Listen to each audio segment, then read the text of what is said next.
Yo, what's up, y'all? Thanks for joining in. Bully Talk Tuesdays. We are live. Let me go ahead and get this shared out and get some things organized and close off all these damn tabs I got open from work. Let me see here. So yeah, thanks y'all for joining in. Derek Hatfield is in the house. And, oh yeah, Dog Talk Tuesdays. That's what I'm talking about. Let's get it. Bully Brad Kennels is in here. Who else we got? We got Rhodes Kennels in here. Said, what is a backyard breeder? And do y'all think that they breed better than some big time breeders? I say, hell yeah, we're going to get into that one though. Let's see here. Trench Kennels. And also, even speaking on that, Rhodes, we're going to kind of go into when we get to that topic, we're going to kind of go into the history of that term and how it was intentionally made as something that was used against breeders who didn't have the big money, the big kennels, the show ring experience, etc. So we're going to get into that. Trench Kennels said, hey, what's going on, OG? What's up, man? Thanks for joining in. WKRK9 is in the house. Who else? We got Townsend Bully Kennels in here. Why is this popping up? There we go. Casper, what's up, man? Thanks for joining in. Yep, exactly, Dom. It's about that time. Trench Kennels said, what are your thoughts about accidental breedings? Left my presser and staff alone, but never heard them tie. If you have that take place, just make sure they're separated now. Hopefully the breeding didn't actually click or take, as we would say. If you do notice that you do have a breeding that took place, you've got a presser and a staff. Depending on the mentality of your presser, the mentality of your staff, you can kind of look into maybe band dog world or people who are maybe interested. There are a lot of people out there who do not care about papers and things like that. So I wouldn't necessarily look at it as a bad thing. Just go ahead and, if you're looking to sell those pups or get rid of those pups, just make it a cheap price, to cover whatever bills you have that came from it, the feeding the mom and, et cetera. But I wouldn't really worry about it. I would just, the minute you find out or confirm that, your female is pregnant, start looking for people who will be willing to take those pups, put those pups into good homes for cheap or even for free. And you should be good. Just make sure that you have a full understanding of the mentality and the temperament of both the dogs so that you can put those pups in the correct home. But don't worry about trying to make money off of it or anything like that. It was accidental. So, I wouldn't worry about. But hopefully, since it was accidental, the dog doesn't take. My XLs from last litter, 5 months, no period. Am I crazy? Yeah, I wouldn't worry about it. Hopefully, you can go. Wait a minute. You said XLs from last litter, 5 months. I know you're not talking about the 5-month-old dog. I'm not too sure what you're saying, but anyway, just make sure that you are on the look for good homes for those dogs immediately. Rhodes back in the house said it happens. Exactly. It does happen. Let me see here. Jason said, how's it going? We got females coming this season every 6 months. Yup. What's up, Belinda? Thanks for joining in. Smooth Bullies is in the house. Cameron Van Ostrin isn't bad. Your name sounds like you some kind of king. That's Cameron Van Ostrin. Hey, speaking of that, The Last Kingdom is coming back. My man Uhtred Van Ostrin is coming back. That's one of my favorite shows on Netflix. Casper said, if you could only choose one on a hunt, what would you go with? Scent hound or sight hound? Depends on what I'm hunting and how I'm going about it. If I'm hunting something, it depends on what I'm hunting. Let's say I'm hunting coyote, then I want something that's going to be fast. Let's say I'm hunting deer, then I want something that's going to be a little slower and more thorough with the scent. So, it really depends on what you're hunting. Coyote, rabbit, those type of things. I'd prefer a faster dog. that can actually catch them. Now the problem with rabbit is sometimes your faster dog can cause the rabbit to run off further than what you wanted the rabbit doing. Whereas your scent hound, the rabbit don't tend to run as fast. So I would say coyote, um, and larger predators, I would say you want your sight hounds. As far as your scent hounds, you're gonna want, dog that's got good scent for like deer, but aren't gonna really run whatever it is off too fast. So, for instance, we used to hunt deer with beagles, but what we would do firsthand is we find a spot where we felt there would be a lot of beagles. We drive around, dropping everybody off, and then whoever was hunting the sound gave you hunting with the beagles, which was usually me running with my cousin. Give everybody about 30 minutes to get set up in their deer stands or whatever, their trees, whatever. Some people just stand at the side of a road because they know that a lot of times the deer will run, hit the road, stop, look, and then they'll cross. So that's the way we will hunt them, and we will use beagles because they hunted slow and they made a lot of noise.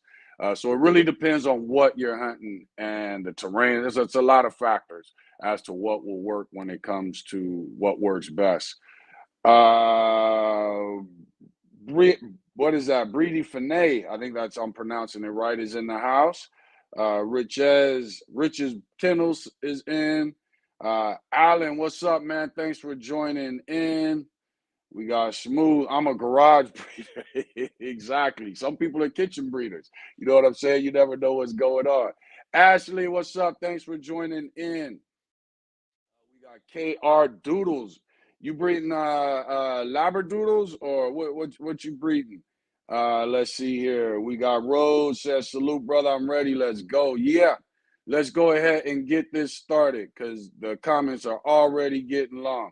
So here's the topics of tonight. From Ryan Sterling, how do we separate the American bully from the exotic / micro exotic, or should we? Rhodes Kennels presented, what is a backyard breeder? Timothy Brooks presented, how much money does a person need to start a successful breeding program and sustain it before seeing a profit? That's a difficult question, but we will get into it. Taki Williams said how to study your dogs and what you should be looking for and things to think about before becoming a fancier in that breed.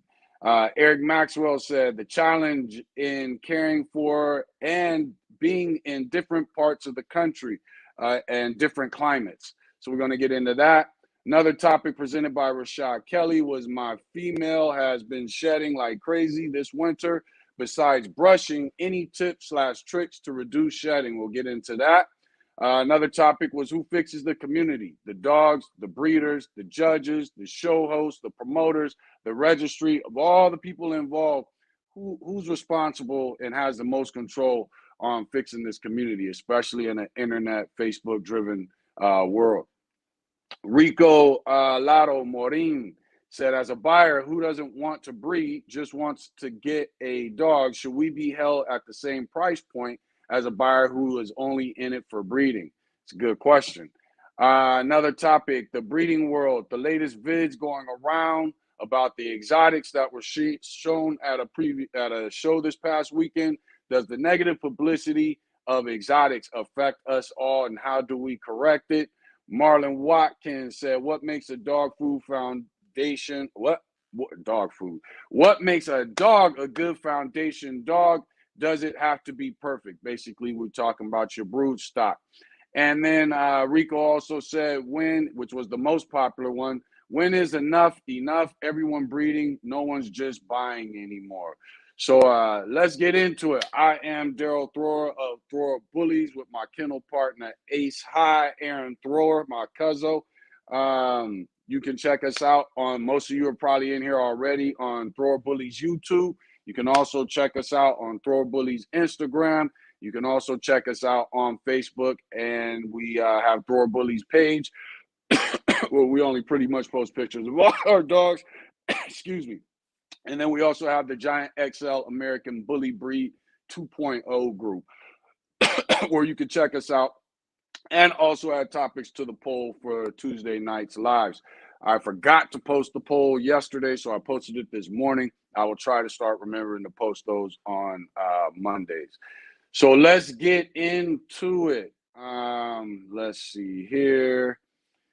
And actually, you know what? The comments are already getting long. So let's get into the first topic.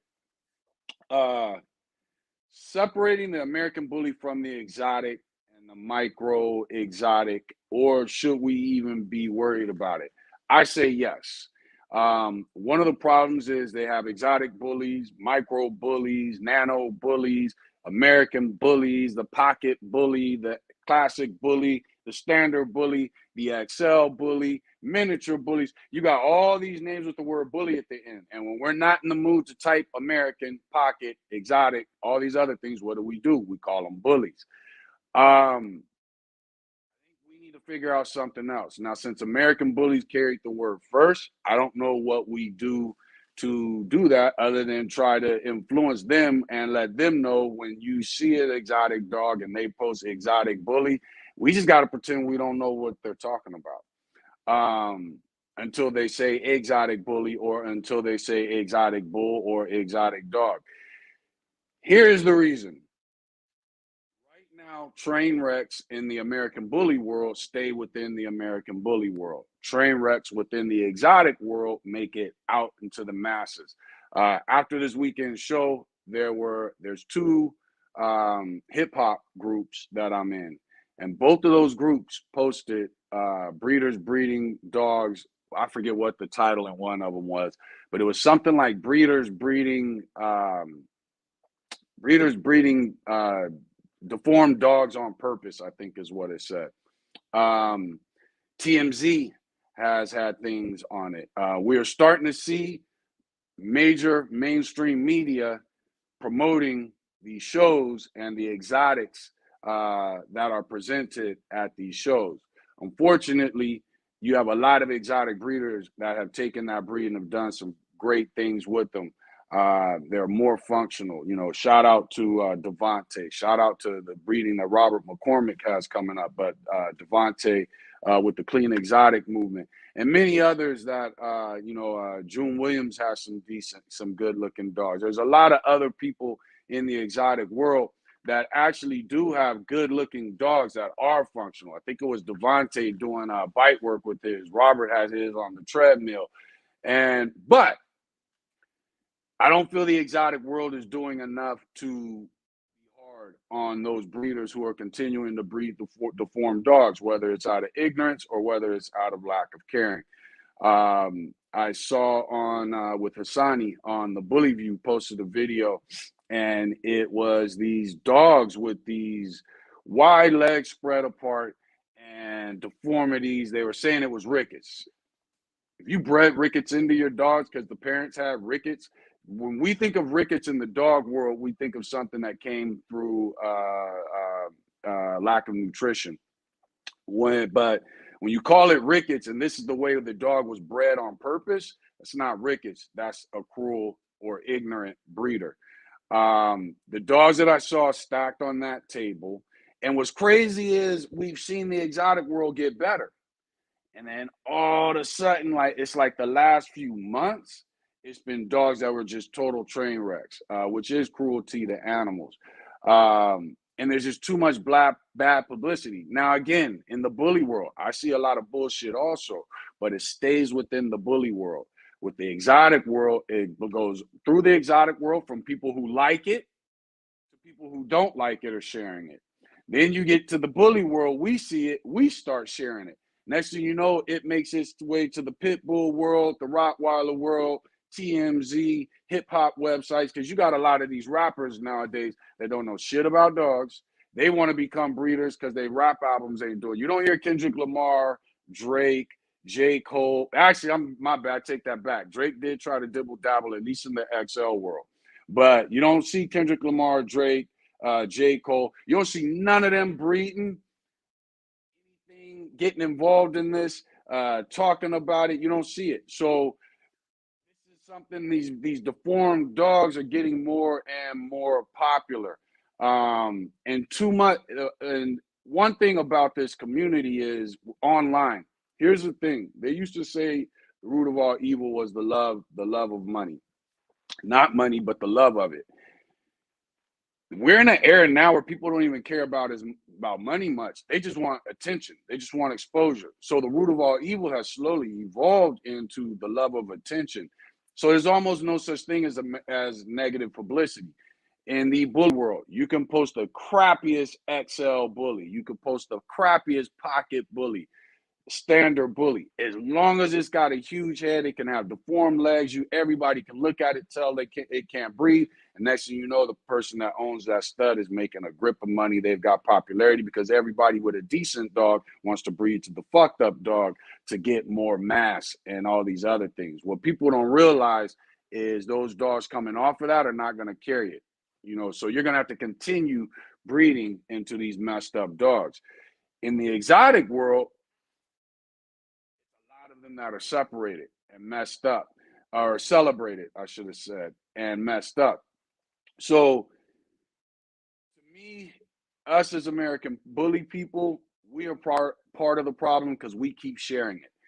Everyone that says, well, I'm just trying to inform the community of what's going on. Stop. No, you're not. You're trying to get views. You're trying to build algorithms. Don't claim in this breed that you're doing things to better the breed unless you are breeding and coming up with your own bloodline to better the breed. If you're not doing that, you're not bettering this breed. I don't care how, or any breed. I don't care how many trophies you win, what grand champions.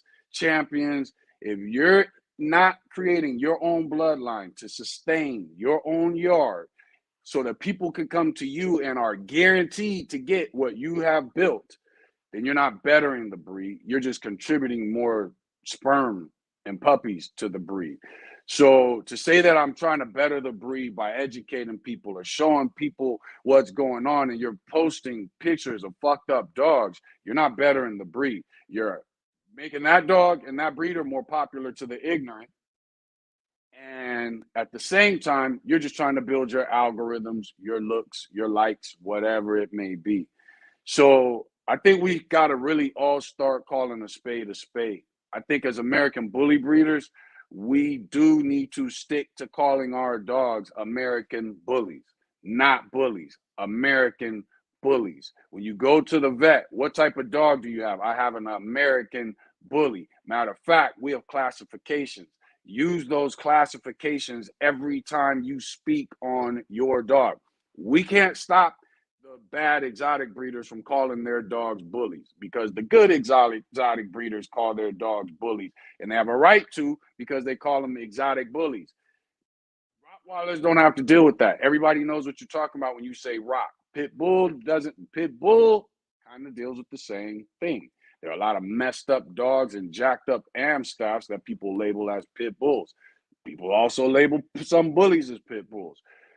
But we as American bully breeders have to take our name and claim and put our foot down. If you breed pockets, you walk in somewhere, oh, what kind of dog is that? It's a pocket American bully.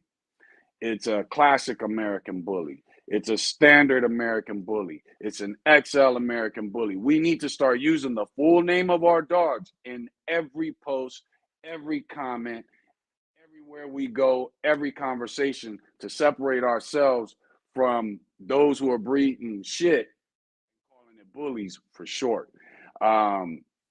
Here's the thing. Eventually, this is going to all come back on all of us, all breeders, from bullies to Rottweilers to exotics to pit bulls, Amstaffs. We're putting ourselves in a situation to where the government gets involved, and the only people who are going to be able to breed are going to be the rich, the wealthy, the show breeder. So we got to get away from that, and we do need to separate ourselves from the exotic, the micro exotic, and everybody that's experimenting, and everybody that just doesn't know anything when it comes. Like I said, there's some great exotic breeders out there. But there's so many fucked up exotics, and the great exotic breeders aren't saying anything. I saw a live, actually, I don't know if it was a live or a post. Actually, I think it was a post. And the dude said, exotic breeders, we're making ourselves look bad. Have you seen the video? We need to quit overstacking our dogs. Stop covering shit up. This was not an overstacking. Those dogs were crippled. So they weren't overstacked. They were crippled. Let's call it what it is. Let's be honest about what we see. Quit. If I can talk shit about the bully world and the XL world, then damn it, exotic breeders, you can talk shit about the world that you're in and that you're breeding towards. And let's fix this. And bully breeders, when you see a good exotic, start promoting it, because y'all love to jump in on the messed up ones, but y'all don't say nothing about the decent ones. So if you have ever posted a picture of a fucked up exotic, now it's time for you out of respect and to prove that you're not just in this internet thing for the hype of it. You're truly about the dogs. Then when you start seeing good looking exotics, it's time for you to start posting those too. Other than that, quit posting the messed up ones, quit giving them limelight. We as bully breeders are the reasons the American bully breeders are the reasons these messed up exotics make it to mainstream media and hip hop websites, TMZ, and all these other things. So let's get back to the comments. Where are we? Trent said, my staff looks huge. Let's see. James with Calculated Bully said, what's up? Let's see what else we got. John Stephens is in the house, or Stevens is, I always mix that up. Stevens in the house. Dom said, can you explain the reason you said you hold a pup in the sunlight for 10 to 20 minutes? You said it on an old live and I can't find it. I will do that with young pups. I hold them. Don't put them on the ground. If you have something that you can sit them in, then cool, sit them all at once. If your setup is inside, take time for about 10, 15 minutes just holding that pup up in the sun as long as it's not too hot.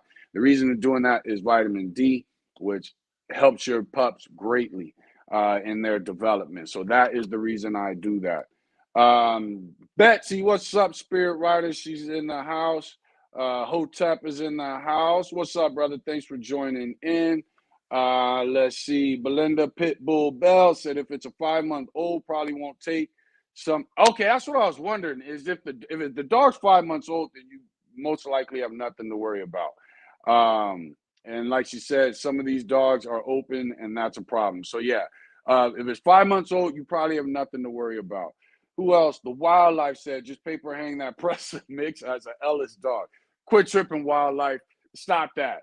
Second to none bullies. What's up, man? Thanks for joining in. He said you better read my comments or I'm blocking you. My bad, bro. I haven't been sick, but see, now you're on the YouTube so I can see you. That's another thing I got to let people know.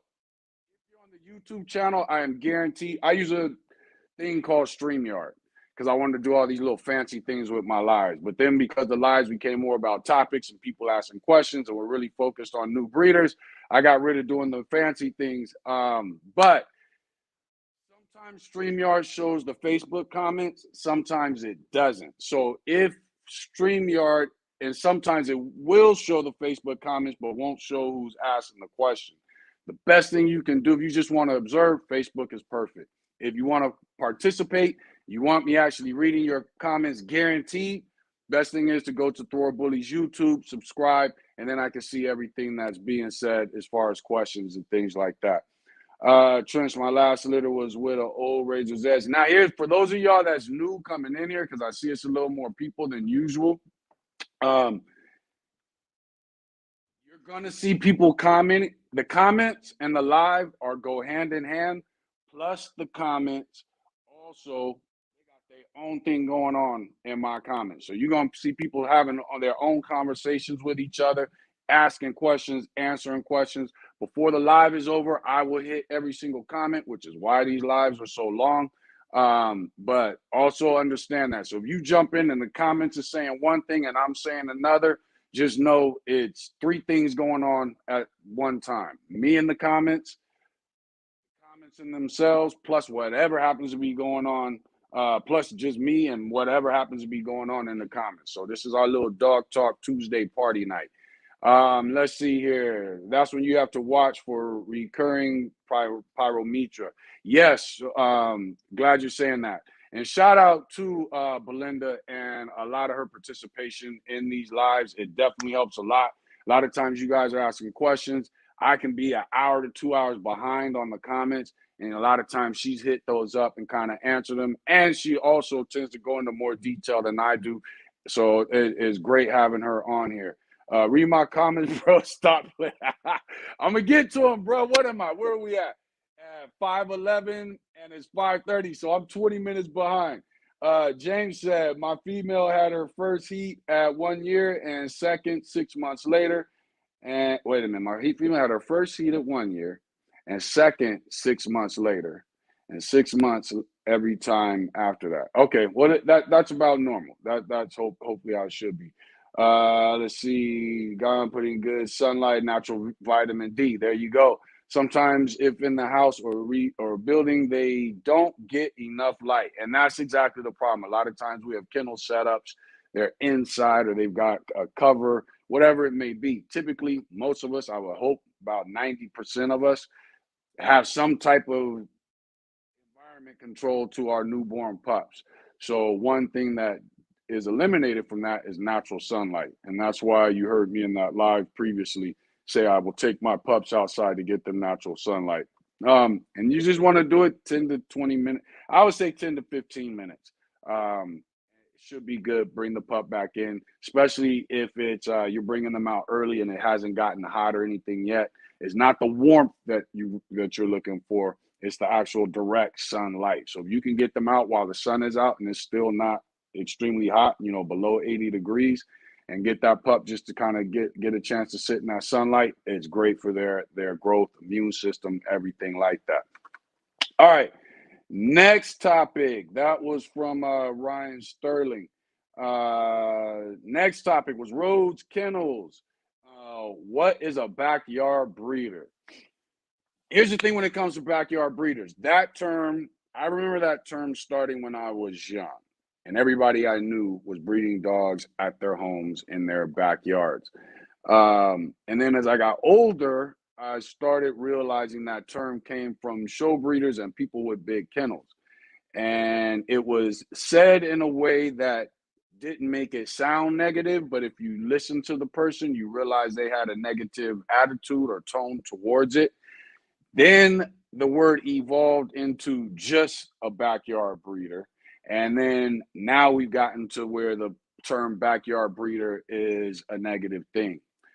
Here's the truth why we have to get control of the narrative. One, 90% of breeders, 90% of the best breeders breed dogs in their backyard, are classified as backyard breeders. The problem is the term has now turned into I think it was always intended to be a negative thing. People just didn't have the heart to really do it. Now it's thrown out there. You're just a backyard breeder. And you're being told that by somebody who breeds dogs in their backyard. The truth is puppy mill is the problem, not backyard breeder. Most of your best breeders are backyard breeders. They breed dogs in their yard, not a kennel, not a big establishment, and they don't participate in the show ring. So we have to be careful when we use that term. Now like I said before, it was an underhanded negative. Now it's just a straight up overhanded negative. So the true negative is puppy mills. Those are the people who breed dogs strictly for money. They don't care about anything other than the money. They may have papers, they may not. What you'll notice from puppy mills is they have a bunch of breedings, and the more you learn about dogs, you'll realize their breedings don't make sense. Most people who have puppy mills make money, breed dogs, and never even have any desire to create a bloodline. They're just strictly in it for money. Some of your show breeders are puppy mills. Some of your big kennels are puppy mills. Anybody, to me, that does not have intent on separating themselves and having the best dogs out there is a puppy miller. I don't care if you're a successful puppy miller and you have 100 pups a year, or you're a non-successful puppy miller and you only have 1 litter a year. You're a puppy miller. Your desire for breeding dogs is to make better dogs within the breed that you chose. And unfortunately for the term backyard breeders, it is typically backyard breeders that are doing that. So that negative connotation, again, we kind of have to change that rhetoric back to where it was in the 80s and 70s. And a backyard breeder was just a person that didn't have a kennel. So, and I don't think ever backyard breeders or people who bred dogs in their backyard called themselves backyard breeders. That term came from large kennels and show breeders as a way to separate themselves from other people who were breeding dogs that were just as good as theirs because they couldn't do anything about the working community. It's hard to point at the working community and say something negative about those who breed working dogs. But if I'm breeding dogs for no real reason other than show or money, I need to separate myself from the other people who are doing it but have less money or less land than I do. So the best thing they could come up with was calling them backyard breeders. But the truth is, the dogs are the damn same. And most backyard breeders are trying to at least, not most of them, but a good number of backyard breeders that I know are breeding great quality dogs, regardless of the breed that they're involved in. And they have also bred those dogs along the lines of their purpose. A lot of your rich, well-known kennels and show breeders can't make that claim. All right, back on to the comments. Let's see where we're at. Betsy said, got a dog rabbit hanging in my front. Got a dog rabbit hanging in my front. Driving. A dag rabbit. Betsy, you messed me up. I'm like a dog rabbit. What is that? Okay, KR Doodles. So you breed Labradoodles. Okay, cool. Bayron Lopez said Pitbull Bell. I saw had a mistake pup. Okay, so they still talking about that. Like I said, we will have multiple conversations going on. I seen an ad for mini Aussie doodles. So they just, yeah, exactly. They doodling everything. Aussie doodles. So that's crazy. So I would assume that's poodle and Aussie. Only I'm thinking. I wonder what the fur on that looks like. And then where's the mini come from? What's up, Hardcut Bully Kennels from Oklahoma? Thanks for joining in. Okay, so that's Trent still talking about the process. An albino, blue nose pit, pit bull terrier, white German shepherd, French mastiff boxer, white lab, and Staffy. Wow. Let's see here. What else we got going on? Pyro waiting to happen. I agree. Make sure, I think it was Trench with the Preston situation. Make sure you guys are paying attention to exactly what Belinda's saying. I'm just trying to get through the comments so I can get partly caught up. They untied immediately. I also gave her 2 shots that supposedly are good and won't let her take. Okay, so there you go. You should be good. You should be good. Because when I was young, if that took place, we used to flush the dogs with vinegar. But you had to do it right away. So you should be good then. We used to get that turkey baster in the vinegar, flush the dog, and then bam, it would kill the sperm and everything. But Rich's Kendall says, but exotics are promoting top deformed studs. I agree, and that's a problem. That is something that the exotic community has to speak out on amongst their community. I think the problem is the American bully community is big enough to where when we speak out on it, rather than post it, cool. But when you put a picture, it carries, especially if you're involved in the American bully community and it makes its way into mainstream media. So again, I think if you're in this for the breed, you need to stop promoting these dogs, whether you're doing it negatively or positively. And there's times where I see something to be learned and then I post like, okay, and then I post it and then I'm saying like, this is what we need to do about it. But then 20 minutes later, I find 50 more posts of the same pic. And that's something I have to learn to like wait. So if I see something that's not necessarily negative, I forget about the community itself and start looking at, okay, is this something that's about to be popular? Because what I try to do is just post it in my group. That way it doesn't carry as far as if I just post it on my page. But I have to start, and this last time I realized I can't post pictures of bad dogs because it gets out there too far further and it loses the topic. Inzarata said, so then Inzarata said exotics are closer to bulldogs than bullies. I agree, but they call them exotic bullies because a lot of those people initially came from the bully world. So they call them exotic bullies or bullies for short. And a lot of exotics started off from pockets. Whether the American bully community wants to admit or not, and I've had people actually get pissed off with me for saying it, but the truth is the pocket is what opened the door for the exotic. They took the pocket, they try to get a little more bone in there, shrink it up, get it more tight, more compact. And somebody crossing a pocket to another English bulldog or again, or a Frenchie or whatever created what's that popular one, Miyagi, and now all of a sudden you look at the pocket world now. At the little stack off thing he did, and look how extreme that dog was. All that stuff opens the world to the exotic community, and when you got people who are just in it for money, they just want a quick buck. So they're going to breed for extremes to get a quick buck. They don't care how terrible the dog looks. They don't care that the dog can't breathe. They don't care that the dog's going to die by the time it's 5, 6 years old. They could care less. They're going to do what they want for their pockets. Somehow we do have to figure out a way to separate ourselves from those. And exotic communities, y'all got to start speaking out. You can't ignore it no more because it goes public. Bully community, quit posting that shit. Quit sharing it. If you really got to speak on it, just make your post in letters. Don't use the picture of the dog. Let's see here. Take an x-ray. That was on another topic. My blue female. Okay, that's at Pitbull Bell. Let's see here. Trey said, always catching you. Love. Keep up the good work. Thank you, bro. Thanks for joining in. James Galloway said, exactly. And with the way vets and health professionals are coming down on exotics, Tight is getting pulled into a lumping of the name being associated with the terrible health of those dogs. Yeah, because a lot of these vets don't address them as exotic bullies. They address them as bullies.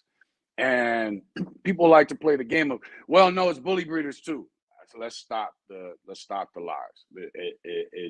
When I go into a vet, I see bullies, some terrible English bulldogs, some okay Frenchies, some okay bullies, and I also see some decent exotics, and I see some terrible exotics. But when you look on those exotic paperwork, when I mark I'm coming in with my bully, and I got here at 7 a.m. or 8 a.m., and then I see the exotic guy, I look at him, I just saw what he wrote, and he came in just before me, and what does he always put? Bully. And it's an exotic bully. So, it's a difficult situation, but there does need to be a separation. And exotic bully people, you guys got to come down harder on your community for the dogs that are promoted. No one in your community should feel comfortable posting a messed up dog. No one in the XL or pocket or standard community should feel comfortable posting a messed up dog. We have the same thing going on in the XL community. But those dogs are bred by people who are so stupid that they don't even get that their dog is messed up. But it don't go nowhere. It stays within our community on Facebook. Exotic community, you guys are hitting national headlines, bro. You guys are hitting the mainstream. Y'all gotta fix that. You gotta fix that. And anybody in here from the exotic community that watches an exotic live from today on, and you can tell that that person is talking about this live that I'm speaking on right now, call them out. Tag me to it. Tell them to call me in on their live. I can back up everything I'm saying.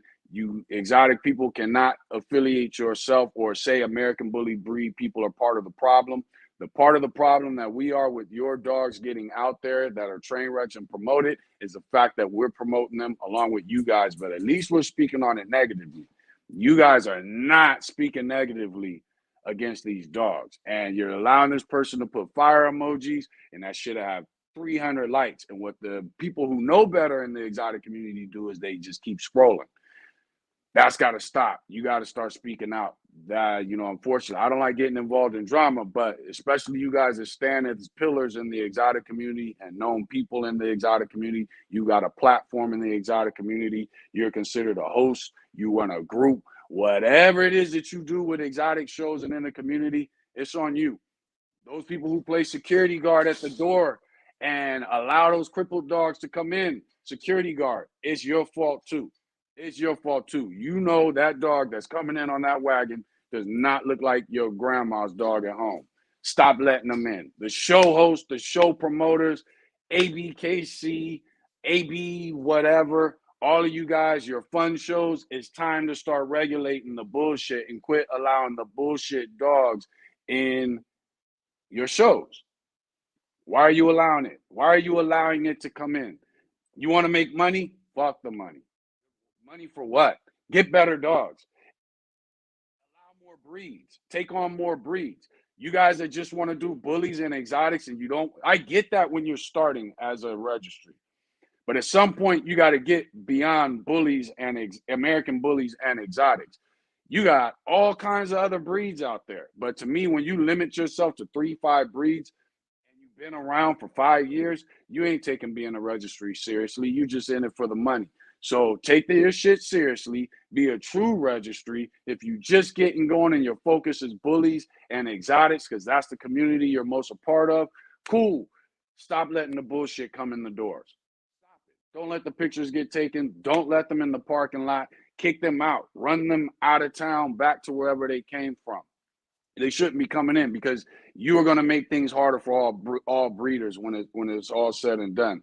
I don't care if it's my kids. When I die, I want my kids to be able to breed under the same regulations that I'm breeding under. So you guys need to get more involved in your own community. You guys got to step up, and you cannot every time you guys post or we post a bad looking exotic, you cannot try to relate it to American bullies. You don't have dogs like that in the American bully community. We got some messed up ones, but we ain't got nothing like that. And so you guys got to speak on it. People need to start worrying about your own communities and those posting the pictures. You're basically a commercial to the ignorant for the dog that you're speaking negatively about. So stop. Let's see. Pitbull Bell said these bullies I've noticed with some, the cervix stays open longer and take away different days, untypical to other breeds. I agree with that. I've noticed that also. Von Ragnar from Nicaragua, what's up? Daryl is the truth. Tommy helped me out with guiding me on a breeding with a male who wouldn't mount one female, but would another. When it, oh, you did get it to go through. All right, cool. It's funny because when you hit me up with that problem, I was like, dude, I wonder if he was able to get that to go through. But I'm glad I was able to help you, dude. I'm glad it worked. So that's dope. That's dope. Kyle Holland said we should be separated from the exotics and the unethical breeders. That is what is going to be the demise of the American bully, bro. They're going to lump us in with that, and it'll be another BSL problem. I agree. That is what's about to happen. I don't know how we stop it because of the ignorance and lack of understanding in the community. I got a dude that me and he and I were close. I'm gonna keep this short. Not close. I mean like Facebook close. We were cool. We actually even had regular phone conversations. And he hit me up one day and he said he was gonna breed to this one dog. I'm not gonna say the name because I don't want to give that dog or that breeder any publicity. But the dog basically looks like it's melting on the sidewalk. It's an XL. It might even be a standard, but the guy claims it's an XL. But it's got this big, nasty head. When the dog's eating raw chicken, it makes you want to puke. He just looks terrible. Anytime the cage opens, he comes out, he's automatically panting. The dog is just terrible. But the dude is like, I'm going to breed to him and I can get more bone. What do you think? And I was like, you already have decent bone. You got decent females that you have. Why not just find another bully? Why would you go to that? You know that dog has a hybrid. He's got messed up feet. His face is ugly. He's just grotesque. Why would you go to? Well, if I go to him, I could get more bone. Okay. And he and I even talked about King. King wouldn't make sense for him to breed to. King is too tall. We breed King to come down in height. King gives us the room, as I've explained to you guys before, to fix things that need to be fixed when it comes to temperament, structure, etc., without falling into the standard class. So he gives us the ability to initiate our creation. But like I was telling him, wouldn't make sense for you to go to King. King's too. King has the muzzle you want, but King's too big of a dog. To me, you'd be going backwards, possibly. But then he actually went through with the breeding. He wanted to post the dog in the group and diss athletic dogs. And you guys know me. There's people in this community that I don't will they've got this anti thing against athletic dogs. To me, anybody that says I'm anti-athletic bullies or these people breeding athletic bullies need to go somewhere else. You're the stupidest pieces of shit in the dog world. How can you not want an athletic dog? Big bone, thick, big-headed Rottweilers do not talk shit about athletic Rottweilers. The show ring Labrador does not talk shit about the lean working Labrador. breed type is way beyond bone and mass. We'll get into that a little bit more. But when you get across breeders, they just breed them athletic dogs. You're getting duped. That's somebody trying to bring you into their little pyramid scheme within the American Bully overall pyramid scheme. So now you do need to. The part of being a bully is bully. That's the word. Thicker bone, mass, wider rib cage, wider set shoulder set, shorter muzzle than normal, thicker neck, thicker muscle, legs being from wither to elbow and elbow to ground at the same length, not shorter. When it comes to the XL, whether they want to admit it or not, the XL needs to be a little longer from elbow to ground than he is from wither to elbow. But these are the things that make up the overall bully. It is why the pocket and the XL are able to have the same breed type, but still be two different dogs. So don't get caught up, you know what I'm saying, in that. And what we have to do is separate ourselves. We have to start calling out the people. I don't care if they've got grand champions.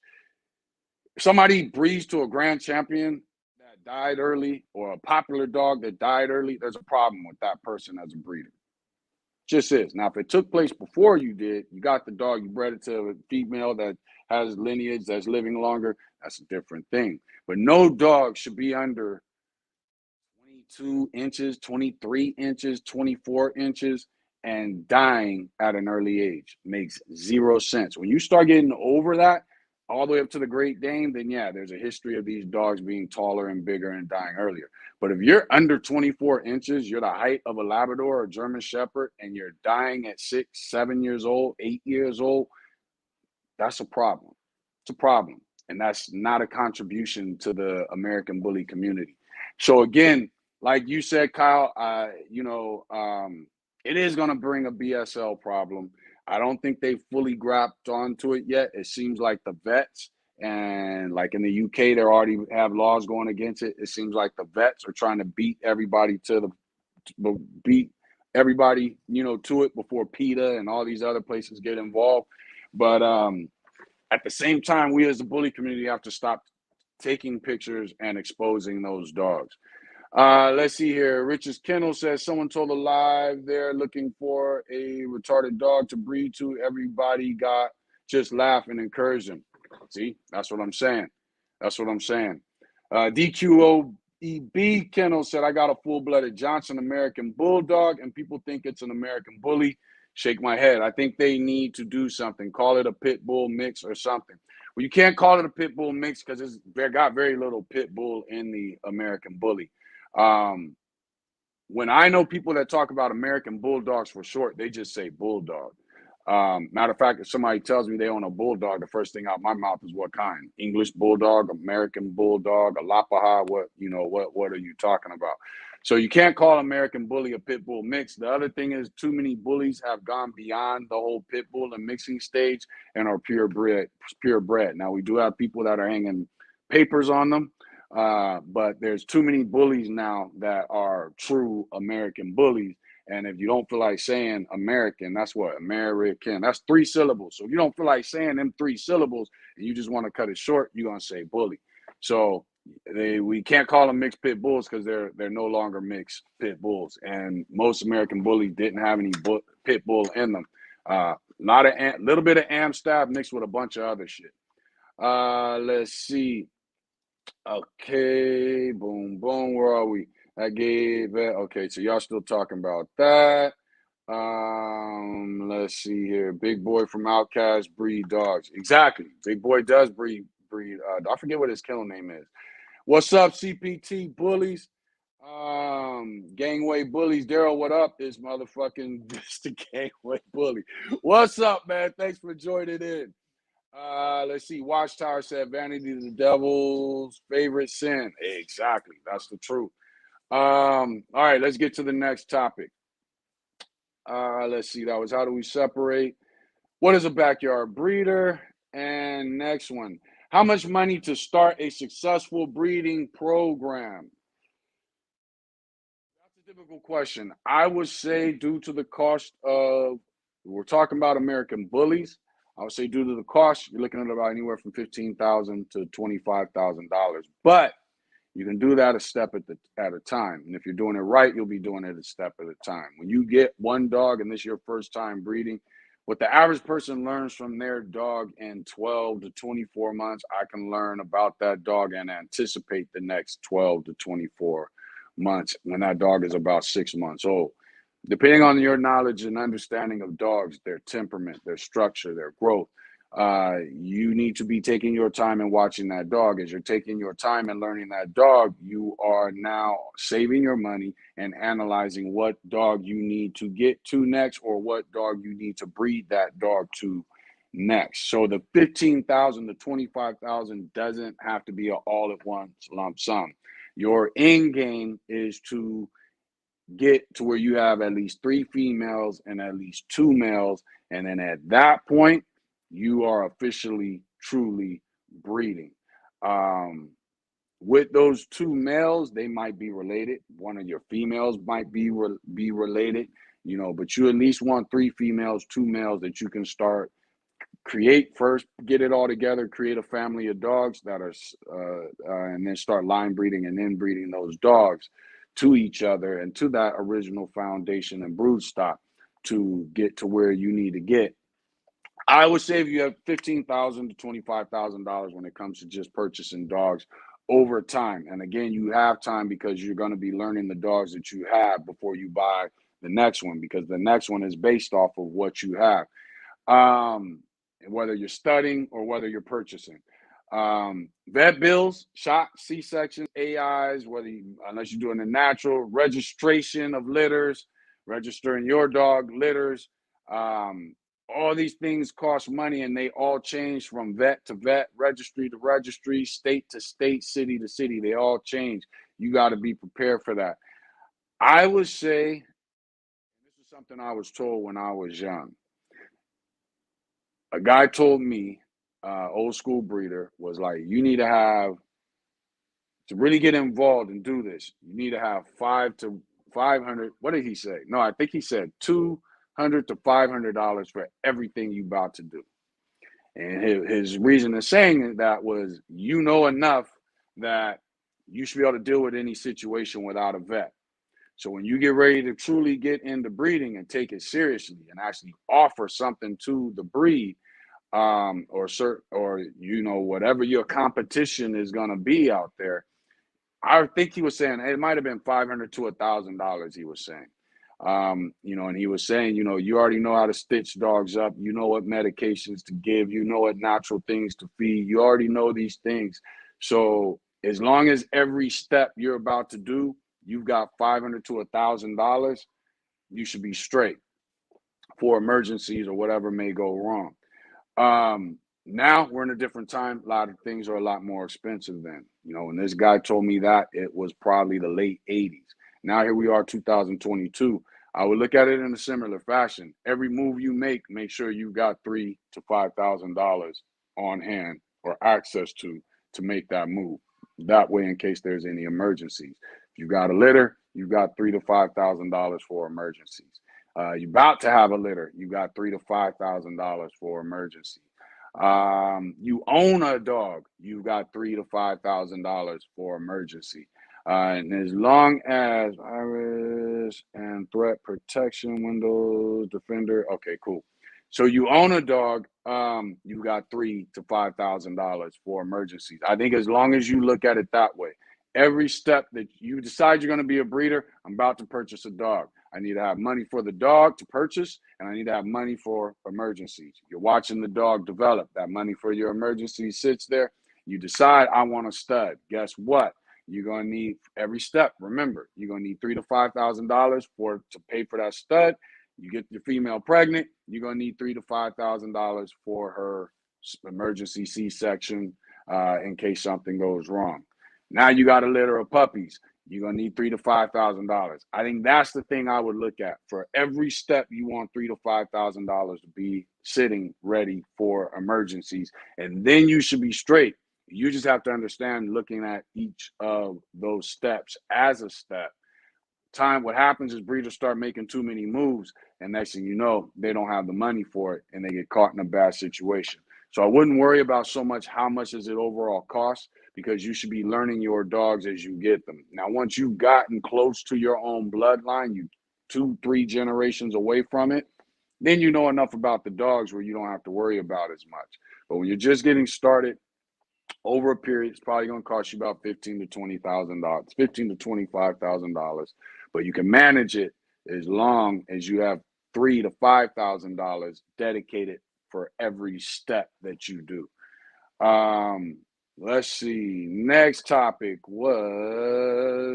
came from Taki Williams. How to study your dogs and what you should be looking for and things to think about before breeding, becoming a fancier in that breed. One was what we just discussed, having money set aside for every step that you're about to do. The next thing is understanding the breed type. Regardless of what breed you're about to get involved in, understand the breed type.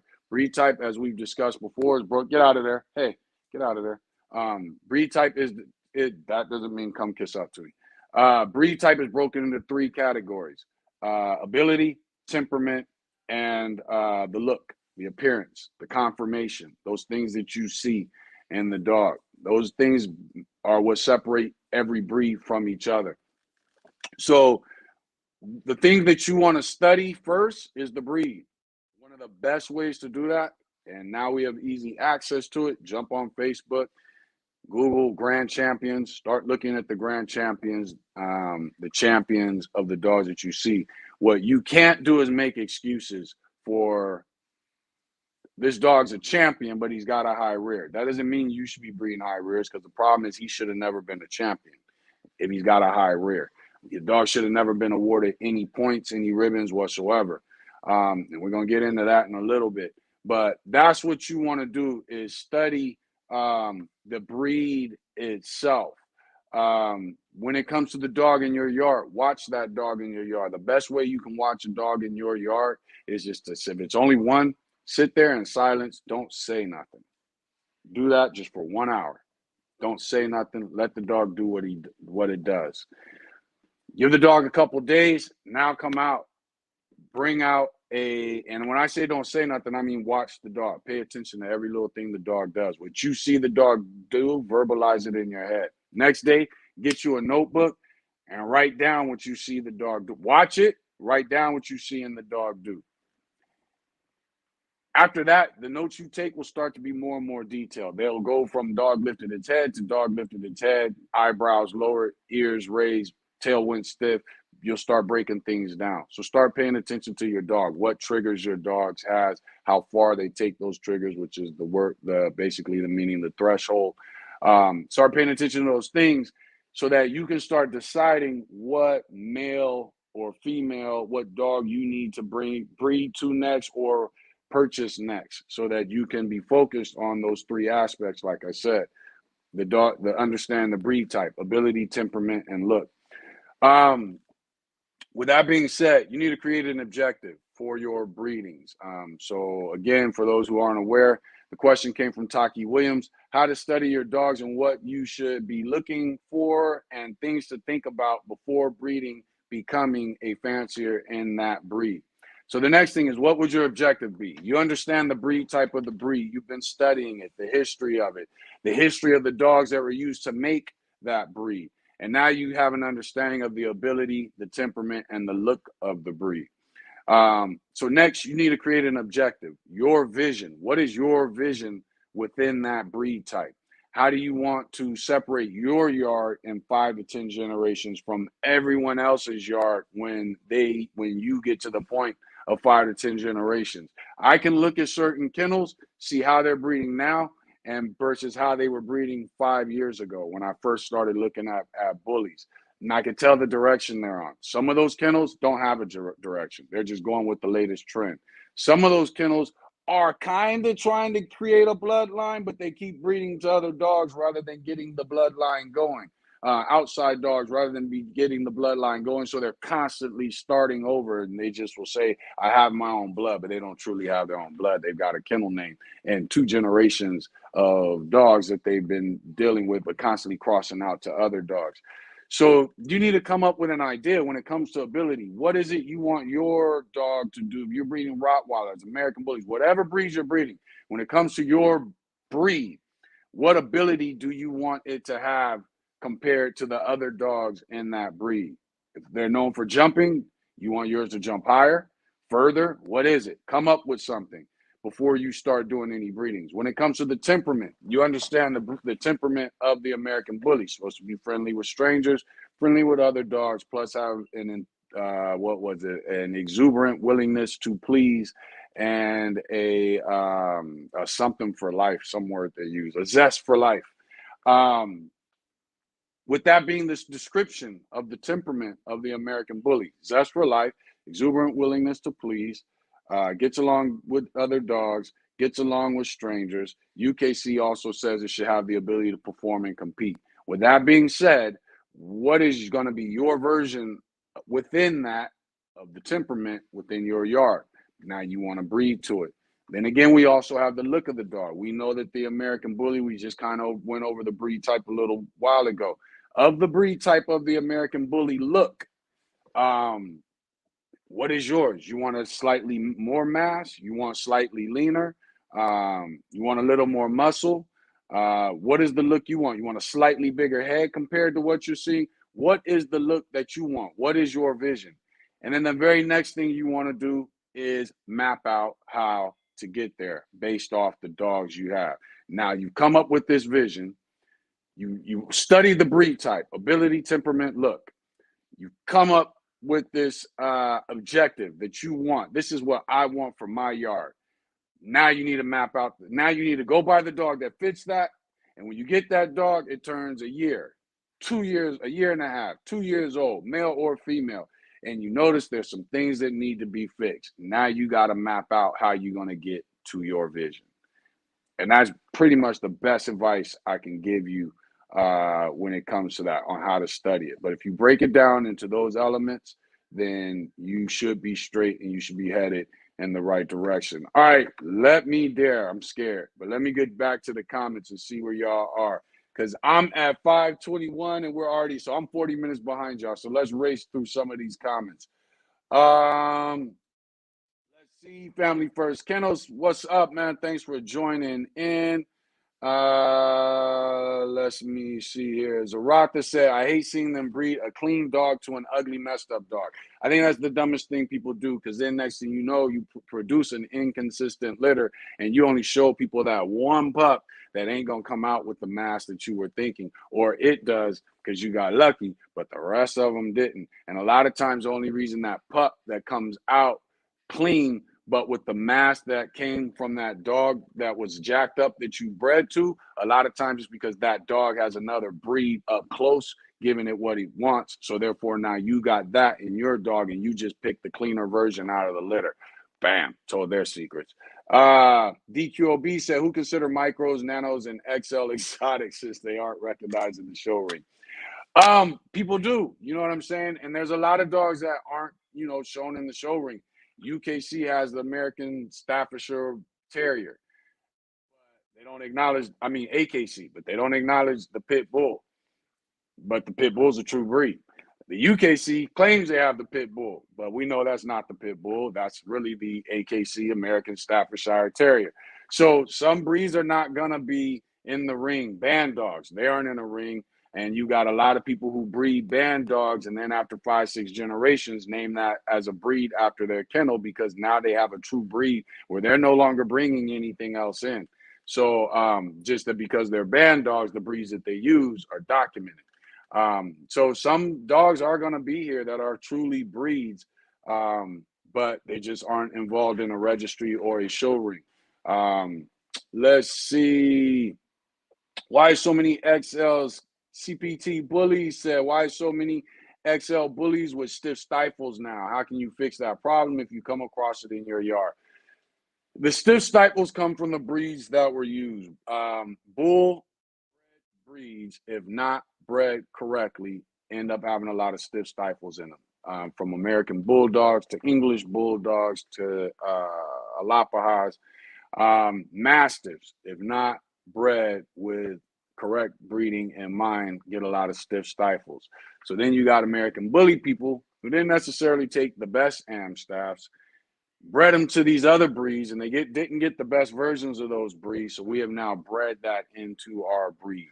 How do we correct it? You have three different things you can do. You can slightly help it through the exercises that you do work in the rear end of the dog, especially hill runs, because if that stifle is stiff, the more you muscle that builds, the more it contracts the leg, the more you'll get a little bit better angulation. Depending on how bad it is, you may not even notice it getting better.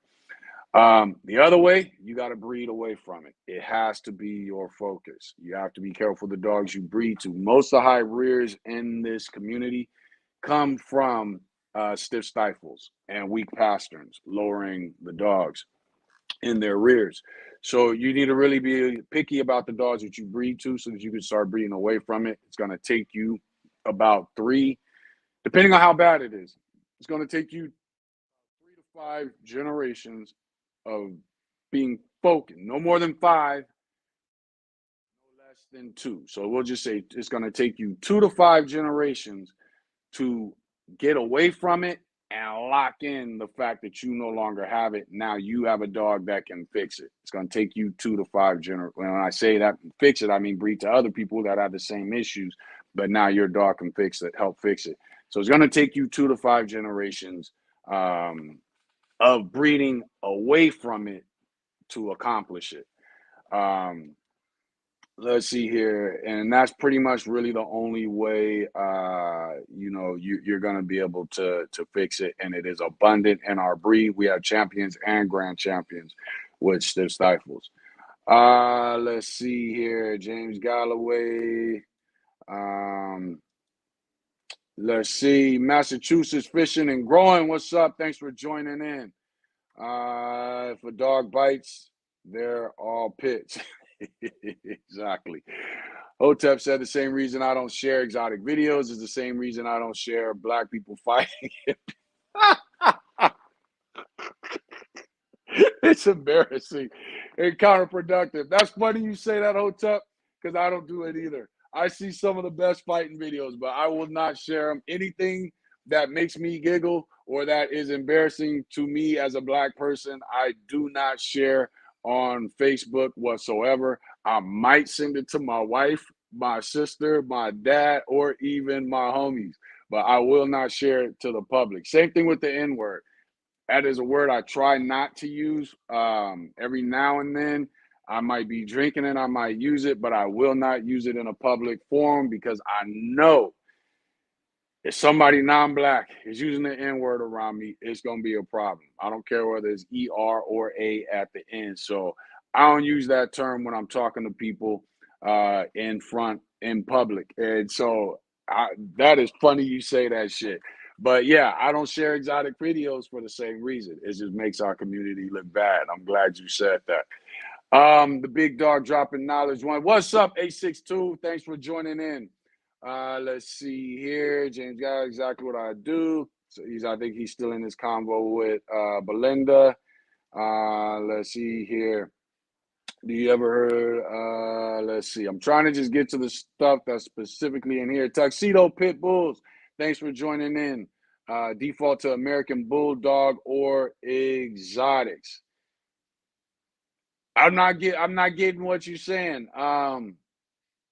We can't default bullies to bulldogs because we already have an American Bulldog.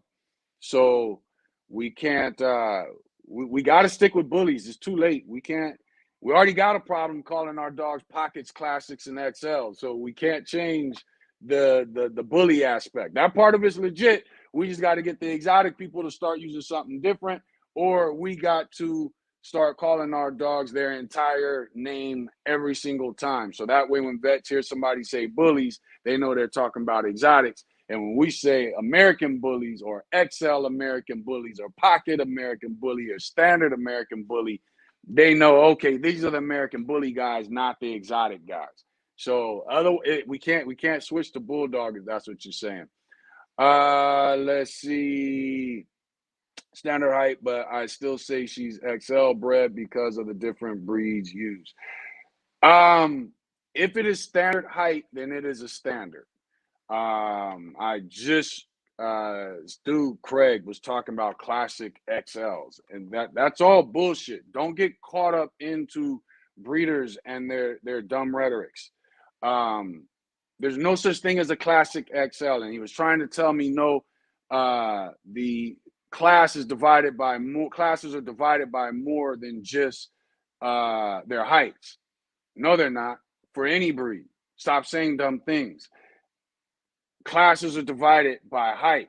We as American bully people made a slight mistake when we gave the classic class a class, because every breed has a classic class. Hypothetically, theoretically, the Labrador in the show ring is a thick built dog. The Labrador in the working field is a classic lab. So there are no classic XLs. Classes are divided by heights, whether we're talking about bullies, uh, schnauzers, poodles, whatever we're talking about, all varieties are divided by height. Their breed type is to be the same. If a dog lacks the breed type that you prefer, then just say that. Don't try to come up with a classic XL. There's no classic XL. There's no standard XLs. Standards and XLs have very much the same breeds that went into them, from various mastiffs to various working bulldogs that went into them. You got to remember, there are short Rottweilers, there are short Pressas. So you got to remember these things. So, and then when you're taking even tall, massive Mastiff breeds and you're breeding them to shorter Amstaff breeds or Amstaffs, you're going to bring down the height into that 23-inch range. So that makes XL. You're going to also bring down the height in some of those dogs into that 17 to 20-inch range. That makes classics and standards. So when it's all said and done, if your dog is not at 20 inches per ABKC, you have a XL. I mean, you have a standard or a classic. But so remember, classes are not divided by the look of the dog. They're divided by the height of the dog. They're not divided by our preferences. They're divided by height. And we have to stick to that so that we don't say things that say we have something that we don't have. And there's nothing wrong with having a standard dog. The average, if you get locked into the whole show ring American bully pyramid scheme, then that's when you got to play those games. Get yourself clientele that has nothing to do with this bully world, and then you don't even have to worry about what class you have. You just got good looking dogs. Richard said, in exotic world, if you don't have bows, your dog is too clean, and they don't like it. They'll not all of them though, Richards. A lot of them are getting away from that. They just got to figure out how to shut down the people. You can't ride the fence in this world no more. Otherwise, vets get involved, lawyers get involved, legislation gets involved, PETA gets involved, and next thing you know, they're just generalizing. When government writes laws, they don't write them specific for specifics, they generalize. So I think exotic breeders really have to start stepping up and calling out the people in their community, whether you call them out through Messenger or you just call them out by making them, and that don't even work. Best thing you can do is make a post on Messenger that calls them out. Your elbows and your feet should be straight under your shoulder. If you want something that looks like bows, then build dogs with thicker, stronger legs, and that forearm can start to look somewhat similar to a bow. There you go, exotic people. Y'all all owe me $5. Pitbull Bell, let's see. Here we go. Let's get to it. But bows are bad for your dog. Easty Westy is bad for your dog. So don't breed it into it. Weak pasterns is not good, but some things aren't as bad as bows. So exotic breeders have to start looking at that. Your elbows should be under your shoulders and your feet should be under your elbows. And in that way, you got a decent dog. And you got exotic breeders who are aiming at getting there while still maintaining the bone and the thick muscle that makes it appear like bows. But you're starting to see now these dogs with skinny legs and they got bows. There's a special place in hell for those people. I took my staff to American Bully, Razor's Edge Stud, and kept 2 boys.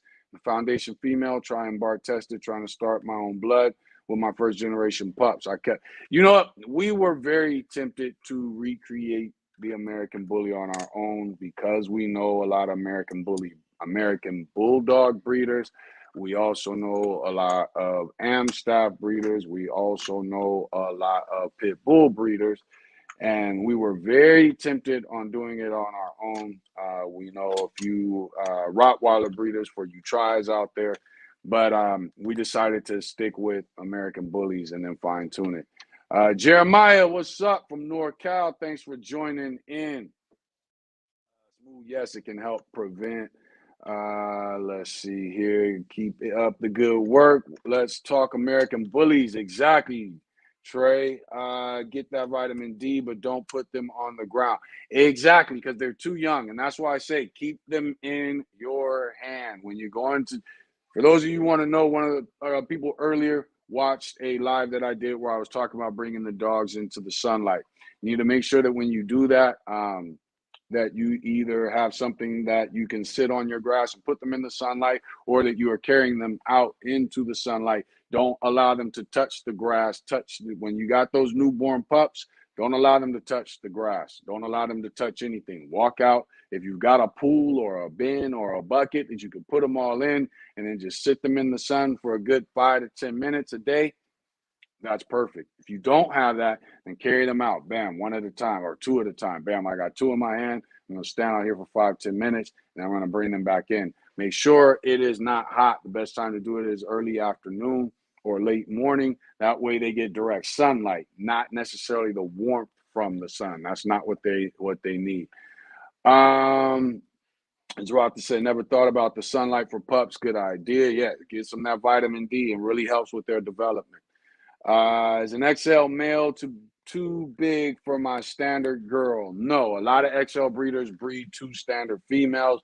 What you do need to be ready is based off how large that XL is and how many pups your girl ends up pregnant with, whether or not you should do a C-section. Make sure you consult your vet with that, because they can also do x-rays before you do any scheduling. They let you know, okay, here's the size of the pups in their shoulders, here's the size of her birth canal. You're going to need a C-section, or you're not going to need a C-section. So you should be fine. Just kind of be prepared for that. Let's see here. Hold on real quick. Let me see here. Why are you taking so long to move? One means an animal in. Okay, hold on. I'll read that later. I think I got some drama that was just sent to me, but I'll read that later. Let's see here. What else we got here? 6 Puz, Raising Bars, Bullies is in the house. What's up, man? Thanks for Ryan Barber of Raising Bars, Bullies. That's what I'm talking about. Thanks for joining in, man. Let's see. All right, next topic. What is the next topic? Where is the group? Why can't I find the group?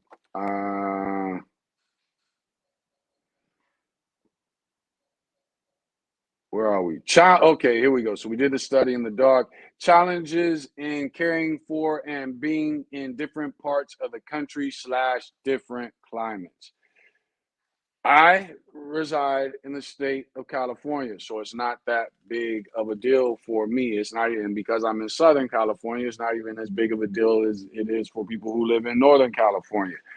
But the main thing you want to focus on when it comes based off, and this is kind of comes from the consultations that I've done with people, training that I've done. When it comes to where you live, the main thing when it comes to dogs is hot, cold, fleas, ticks, mosquitoes. Those are your biggest things. So cold and heat, of course, you want shelter that keeps them out of the cold and the heat. If you're dealing with a climate that is extremely cold, you are going to want to make sure that you have some type of insulation. You're going to want to make sure you have hay, blankets, whatever it is that you need, that you can provide, that you can easily clean and wash, is what you're going to need to deal with cold. When we move to Arkansas in a few months, I want the barn. That's what I'm deciding. Do I insulate the whole barn? Do I need to build a ceiling? Because right now the barn has a roof, but do I need to build a ceiling underneath that roof? These are things I kind of got to figure out, and then insulate that, that part of it. But I got to figure that out. That's something that if you live in the cold, you're gonna have to figure out. Me moving to Arkansas, I think it gets down to about 32 degrees, so I got to figure that out. But shelter, heat lamps, portable heaters that aren't going to catch on fire. These are all the things that you need to be thinking about.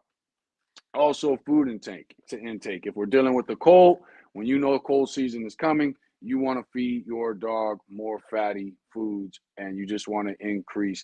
Typically, you can accomplish whatever works for your dog, stick to that, but then just turn around and increase the food intake. Then the cold season hits, you got a little more fat on your dog than normal. You taking care of the shelter from the cold. When it comes to heat, it's the same thing. Air being able to move through and flow through. Do you need fans blowing? Do you need sprinkler system set up, a sprit system set up where you got those, like my cousin has set up, where you got the lines, you turn it on and it just sprays a mist based off how hot it is. You got to think about all those things ahead of time when it comes to food being able to move through, keeping the sun off of them, whether you're using tarps, an actual cover, whatever it is you might be using. But you got to be able to keep that sun off of them, plus keep air flowing. Next thing is, how do you cool it off if you need to cool it off?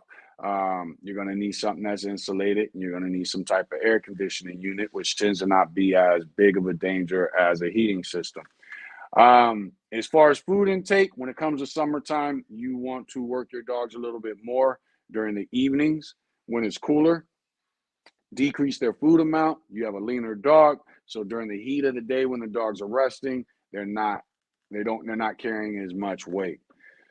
The next issue, regardless of what country or state that you're in, between dealing with cold and hot, needs to be mapped out. The next thing is fleas, ticks, mosquitoes. You need to be able to do as much as you can controlling that environment. Spraying your perimeter with, especially those borders. Raid makes a good one, where you spray it around the edges of your property to keep out certain insects and things like that. Keeping your bushes trimmed down, your grass cut low, having a sprinkler system or watering system. You will be amazed at how many things you kill, from fleas to ticks to mosquitoes that happen to land somewhere because you turned on your sprinkling system at night, depending on where you live. So like where we live, we have a nice size yard, but it's not too big to where a sprinkling system doesn't work. So in the evening, especially during the summer, we rinse down the entire yard. Grass, bushes, our lemon tree, our orange tree, our tangerine tree, all that gets rinsed down. That way we have killed a lot of fleas, possible ticks, possible fleas, and mosquitoes that made the mistake of landing. You got a sprinkler system, it's spraying water, mosquitoes run into the water that's in the air, they hit the ground, they get hit by more water, that helps kill them also. So controlling that environment. Again, the food, adding whatchamacallit, garlic to your dog's food helps keep off fleas, ticks, mosquitoes. I would suggest for large dogs, if we're talking XLs, I would suggest one clove every other day. You should be able to do one clove a day, but all you need is one clove every other day. And that gets in their system. It will keep them off. Coconut oil, rubbing it on the fur, on the coat, also helps keep them off. And if they do have bites, coconut oil helps heal those bites and kill the germs from those bites. Cow tags are great. A lot of times when you're driving past cows or you see cows, you see those orange things, whatever color they might be, hanging from the cows. You hang those around your kennels. It helps keep away flies. It helps keep away mosquitoes. There's a lot of things that you can do, and cow tags are super cheap.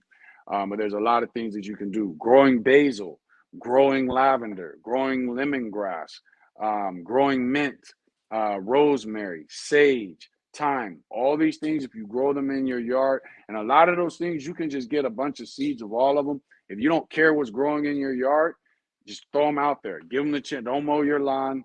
Give them the chance to grow, water it. Give them the chance. Wait for about 2 weeks. Give them the chance to sprout, and get going. Then start mowing your lawn, and they will take root easily, and they will start growing. Not only do flies, mosquitoes, ticks, and they don't like that kind of stuff. A lot of your other insects don't like it either. So that would be my suggestion when it comes to being in different locations. What's up, girl? I'm gonna feed you in just a second. They know it's a nice to late night. Should have fed them earlier. My bad. Um, let's see. What else was another topic? Rashad Kelly said, "My female has been shedding like crazy this winter. Besides brushing, any tips, tricks to reduce shedding?" Okay. I should actually prepare for this live. I always say the same thing, but I just don't ever have time because I work and then I jump on the live. As far as shedding, just off the top of my head, one of the definite things you want to be doing is brushing your dog on a daily basis to get rid of dead hair automatically, because that's what pretty much the shedding is. The next thing that you want to do is coconut oil is good as a topical to add to the skin and coat of the dog, but even more so adding to your dog's food. So you start with about half a teaspoon. Some dogs can get a stomach ache from coconut oil. So start with about half a teaspoon. And then get to the point where you start to get up for a large dog, start to get up to where you are doing now a tablespoon. So I would say over a 2-week period, 10 to 14 days is the way I like to do everything. So by the end of 14 days, you are now adding a tablespoon of coconut oil to your dog's food every other day. Coconut oil is something that is thick. So that's why you want to make sure you don't do too much. You want to make sure that it is mixed in with your food well. Also pour hot water, hot water in with the food. That will reduce the coconut oil to where you get what you need off the coconut oil. It also helps clean teeth and kill bacteria in the mouth of the dog. You'll still get that, but the coconut oil is at least more fluid. Now that it gets digested, it gets into the system, and bam, your dog shits it out without it lining up on their walls and everything. And on the days where you're not using coconut oil, so let's say you do coconut oil Monday, Wednesday, I forgot my days of the week, Monday, Wednesday, Friday. Tuesday, Thursday, Saturday, use your olive oil. Because that is an oil that is more fluid than coconut oil, got a lot of omegas in it. It will also help with your dog's coat. I would also suggest every other day feeding sardines in water, not hot sauce, sardines in water. Adding that to your dog's food will definitely help with your dog's coat and skin. The sardines they're just great. They're better than salmon and all the other stuff. So use sardines in water. It's also more concentrated. I would say do that every other day. And I would say for a large dog, you can do about 2 to 3 sardines a day.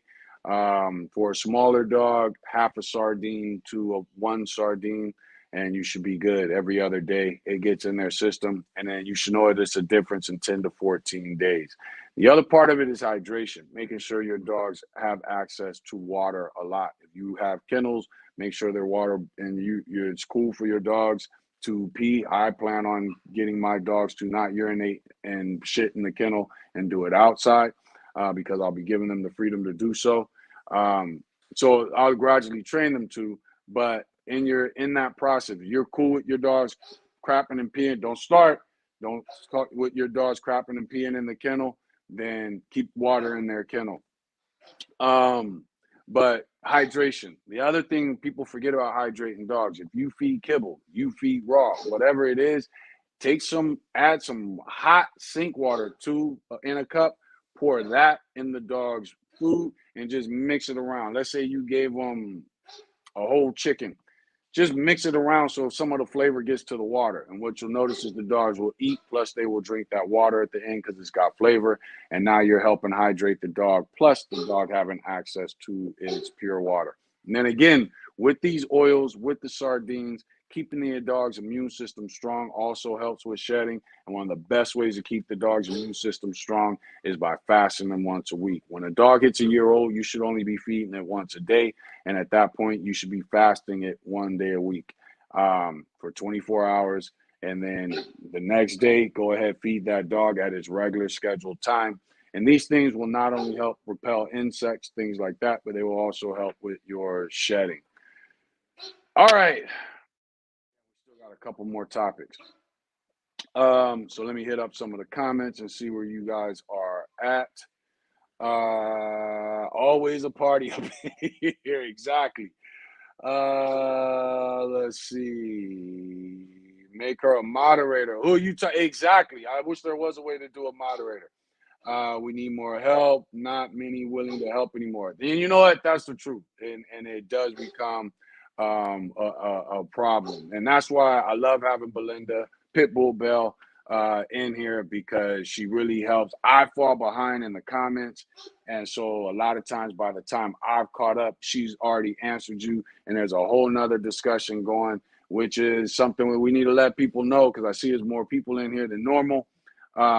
You are going to, if you're reading the comments and you're looking at me, it's going to be 2 things going on, 3 things going on at once. Me behind, an hour or 2 behind in the comments, plus what's going on in the comments, plus what I'm talking about, which the comments are based off of, and the topic. So that's pretty much what's going on. So it's school on screen and a party in school in the comments. That's how it is in there.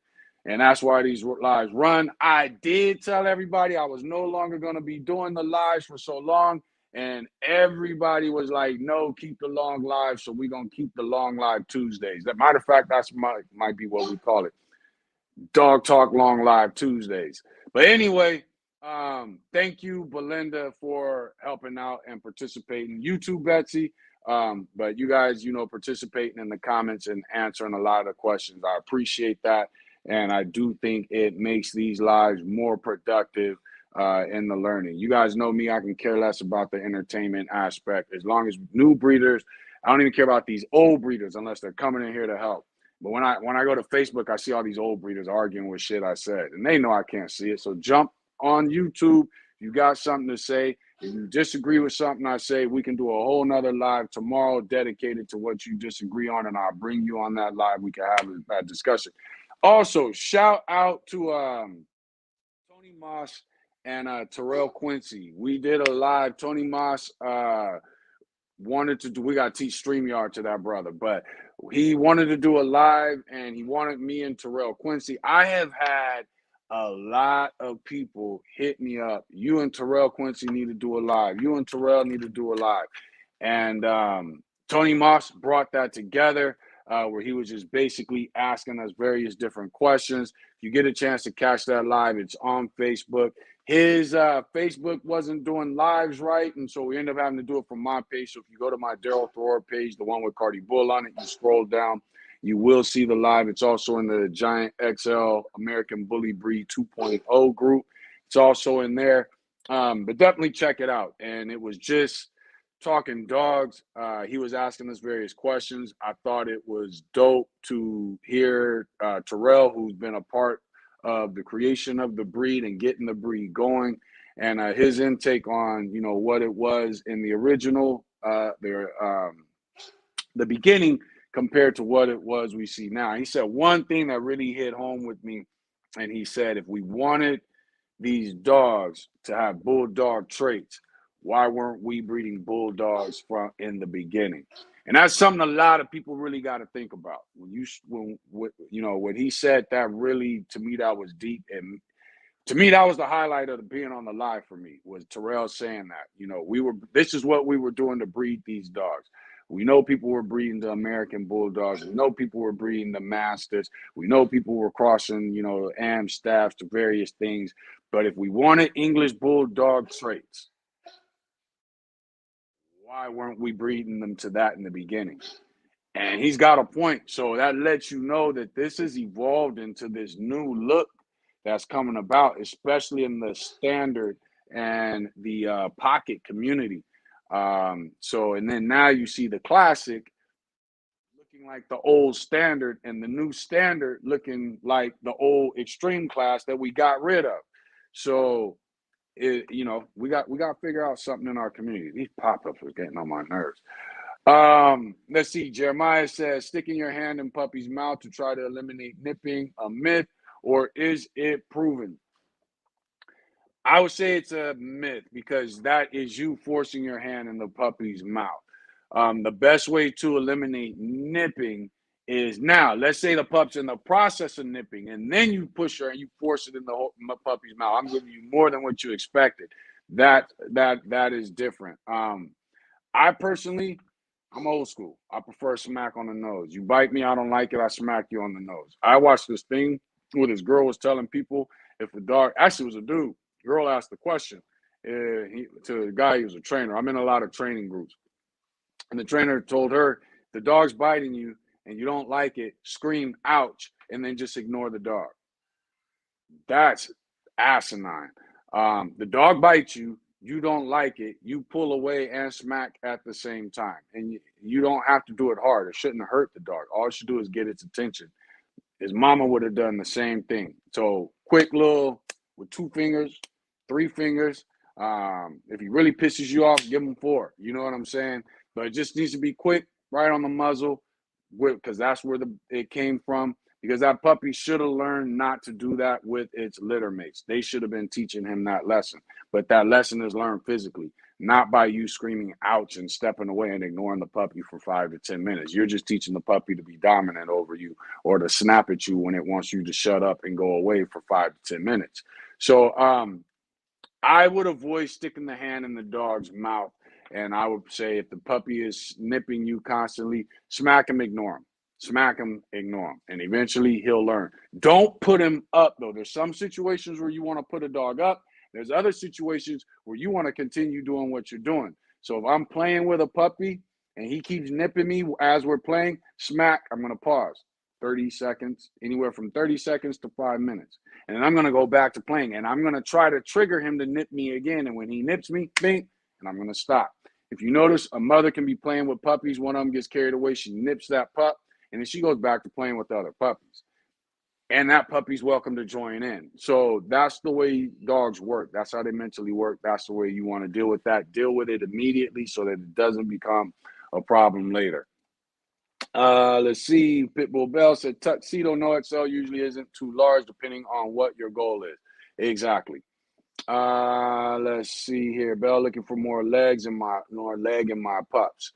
And there's nothing wrong with that. I honestly think that BRC has not come out with their standard for the XL. ABKC has acknowledged through Dave Wilson that there are more than likely going to be some changes and adjustments that have to be made to the XL standard. I think that is going to be a little more leg. It's not healthy for an XL to be 120, 140, 150, 160 pounds. Have all this width that you want for the word breed type, all this bone that you want for the word breed type. And then at the same time, you're on these short legs. Because when it comes time to move, that means your front legs are only being used as brakes and crutches. Brakes to stop and crutches to prevent your head from hitting the ground when you run, rather than gaining momentum. So I think that is going to be the adjustment that they make. All right, so we did shedding. Okay, next. Okay, so next, who fixes the community? The dogs, the breeders, the judges, the show hosts, the registries. And when I say fix the community, I'm not talking about people getting along. You know, I've had lives where people are like, what do we do so that everybody can get along? I'm not really concerned with people getting along. The whole community singing Kumbaya, everybody liking Daryl.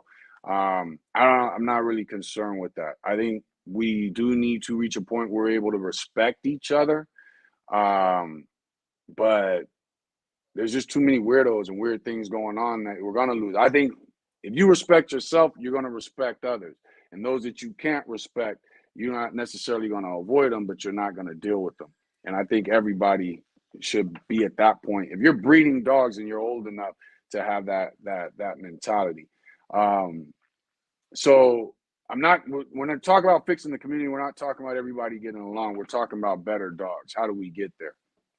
Um, and is the answer, does the answer come from the dogs, the breeders, the judges, the show hosts, the registries? Who's responsible for that? And to keep it short on this topic, the answer has always been the breeders.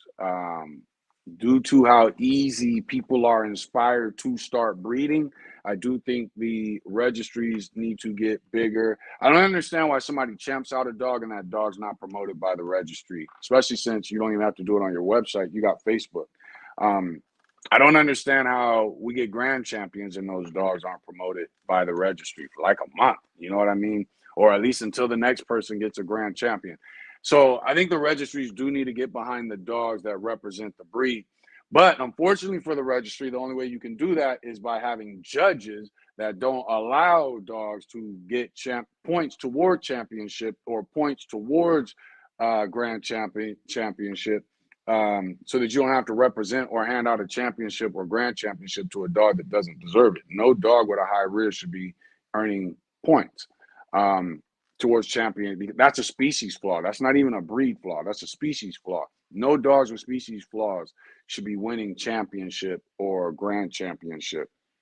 So that's something that if a dog does not represent the breed well and does not represent dogs well, and the whole show ring is full of them, then nobody gets awards.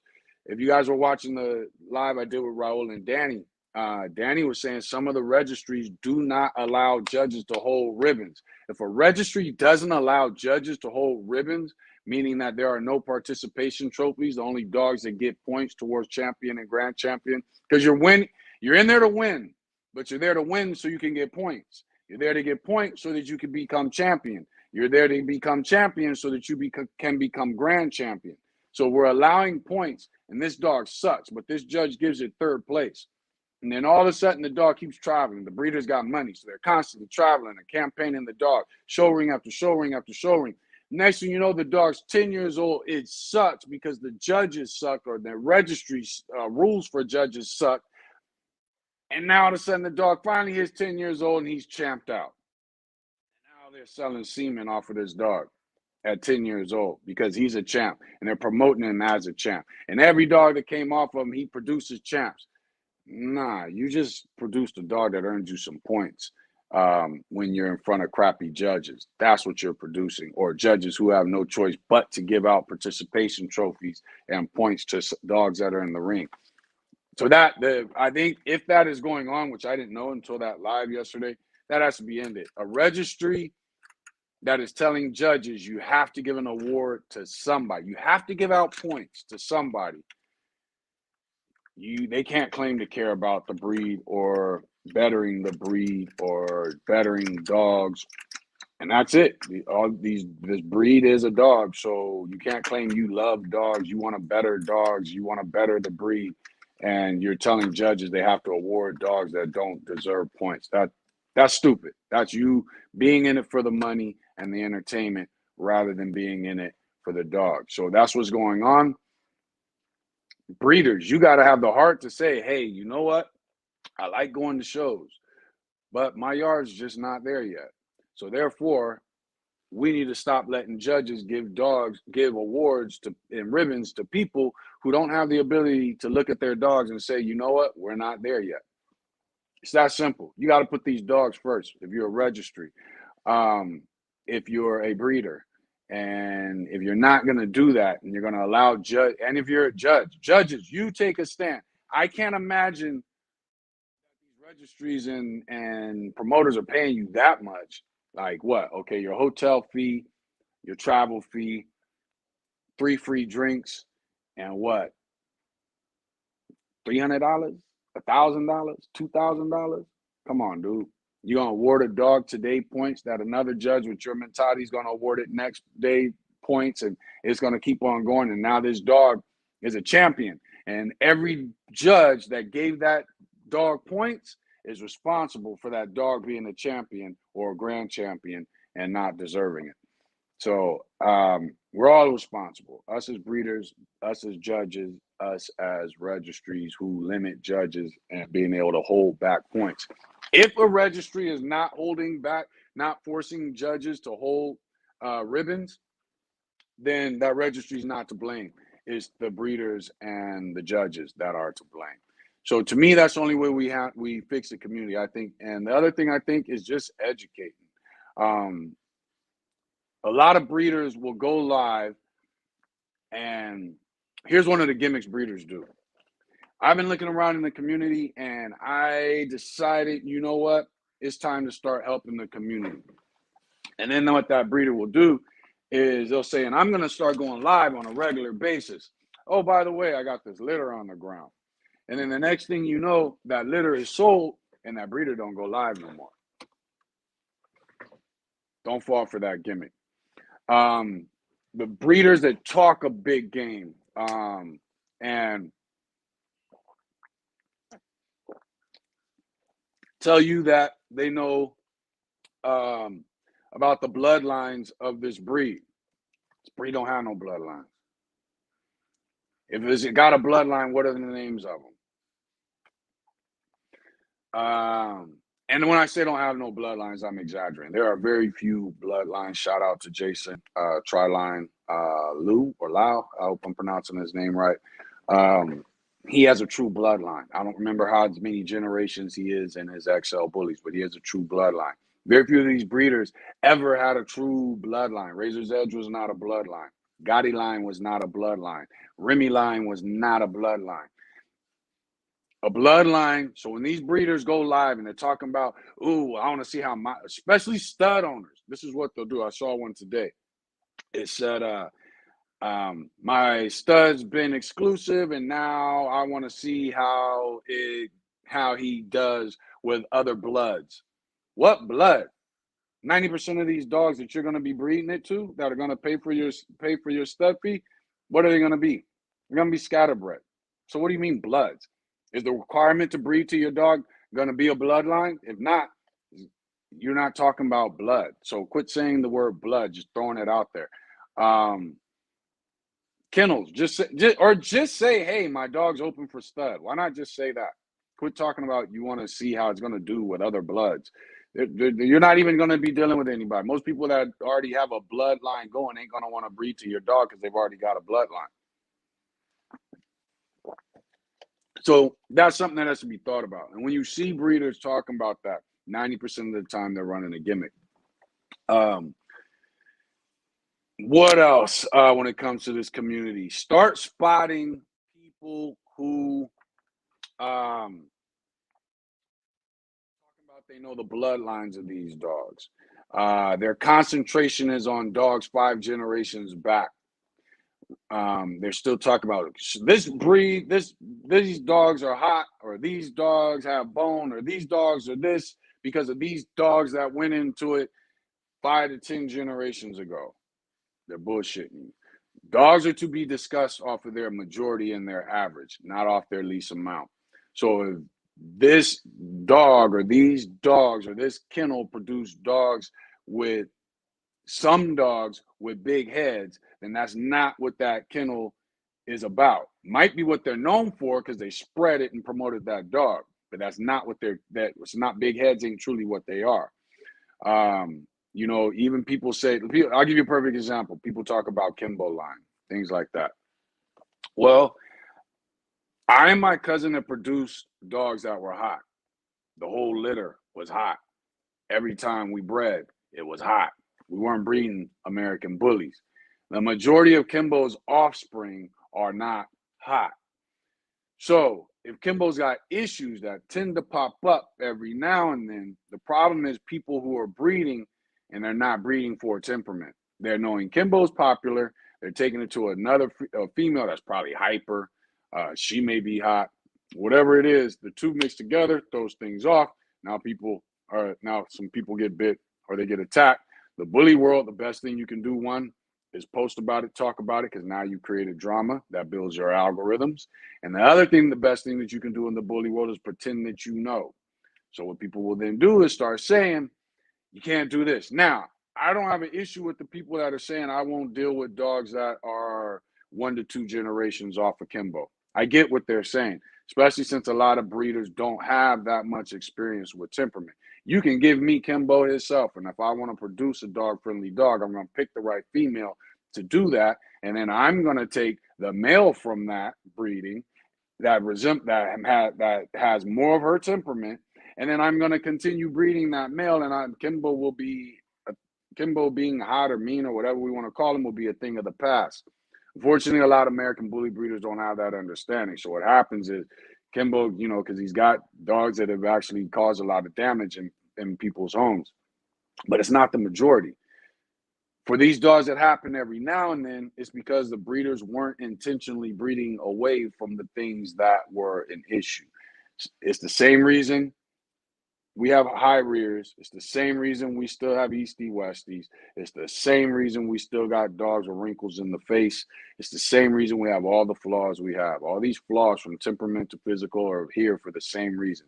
People either aren't knowing, aren't caring, or aren't thinking along the right lines when they do their breeding. So that's basically my thing when it comes to that. Let's see. Another topic came from Rico. He said, as a buyer who doesn't want to breed, just wants to get a dog, should we be held at the same price point as a buyer who only is in it for breeding? That's a good question. And I see both sides of it. We do not charge more based off. Okay, take that back. If we know you're going to breed, we do charge more. We don't charge more because we don't sell to breeders. I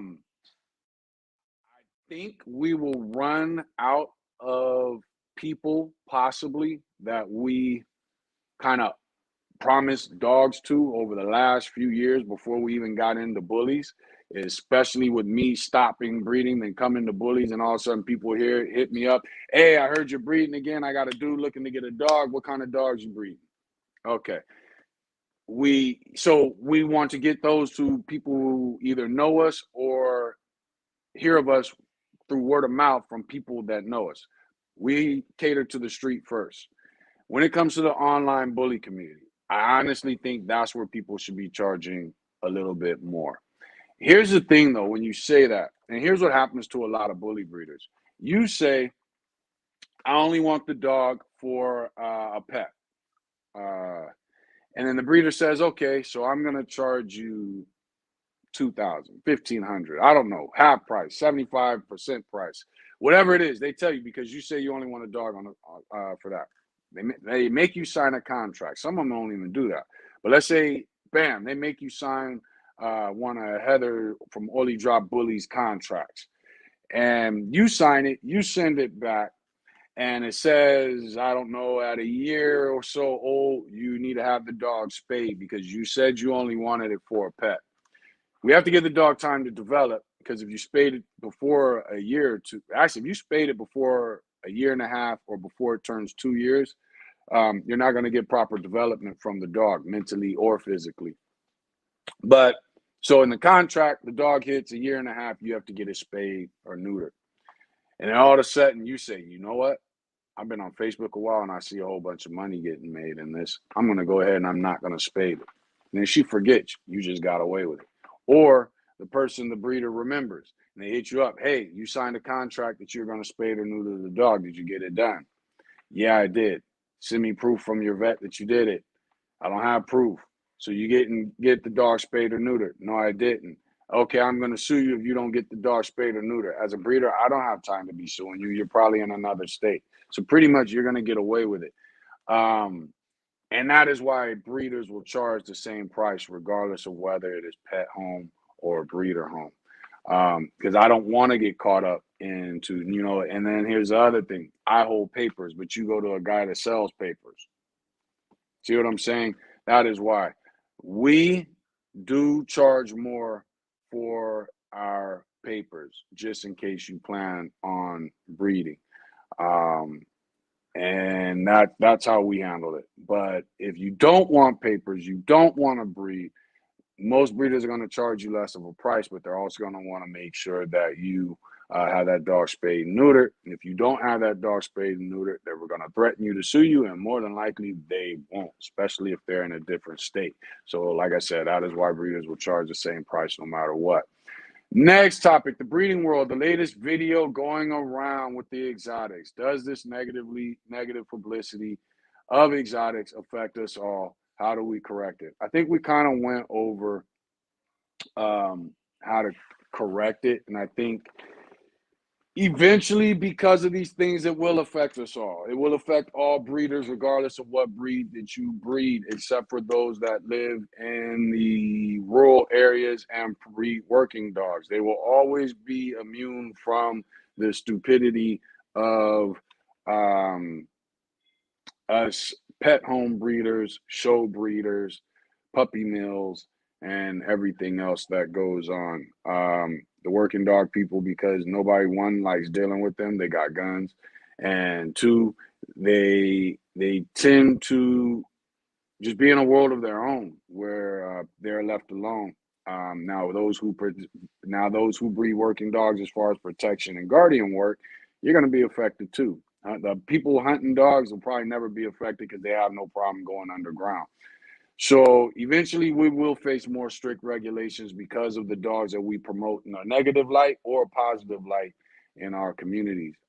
As you can see, vets are being forced, not being forced, but feeling like the smart thing to do is to stop dealing with bully and exotic breeders. And the reason they throw bullies in there with it is because our dogs get lumped in with exotics. The French bulldogs, they go through the same process we do when it comes to breeding. English bulldogs go through the same process we do when it comes to breeding, yet they're not being affected. You aren't hearing vets saying in America saying they're not going to breed those dogs. They're saying bullies and they're saying exotics because we're getting lumped together, and we have a lot of people in the community that are truly ignorant and don't mind promoting their ignorance. So again, breeders, we have to stop sharing the bullshit we share, even if we're sharing it because we don't like it. And we have to speak out when those people say, "Look at this ugly exotic." They post a picture. We need to start speaking out and letting them know, stop sharing that. Just tell them straight off the bat. You're helping them grow. So if you're gonna post it, you're helping them. Breeders, and this goes for not just exotics, but anything that's messed up. You had that stack off with Bashar, and I forget the other guy's name.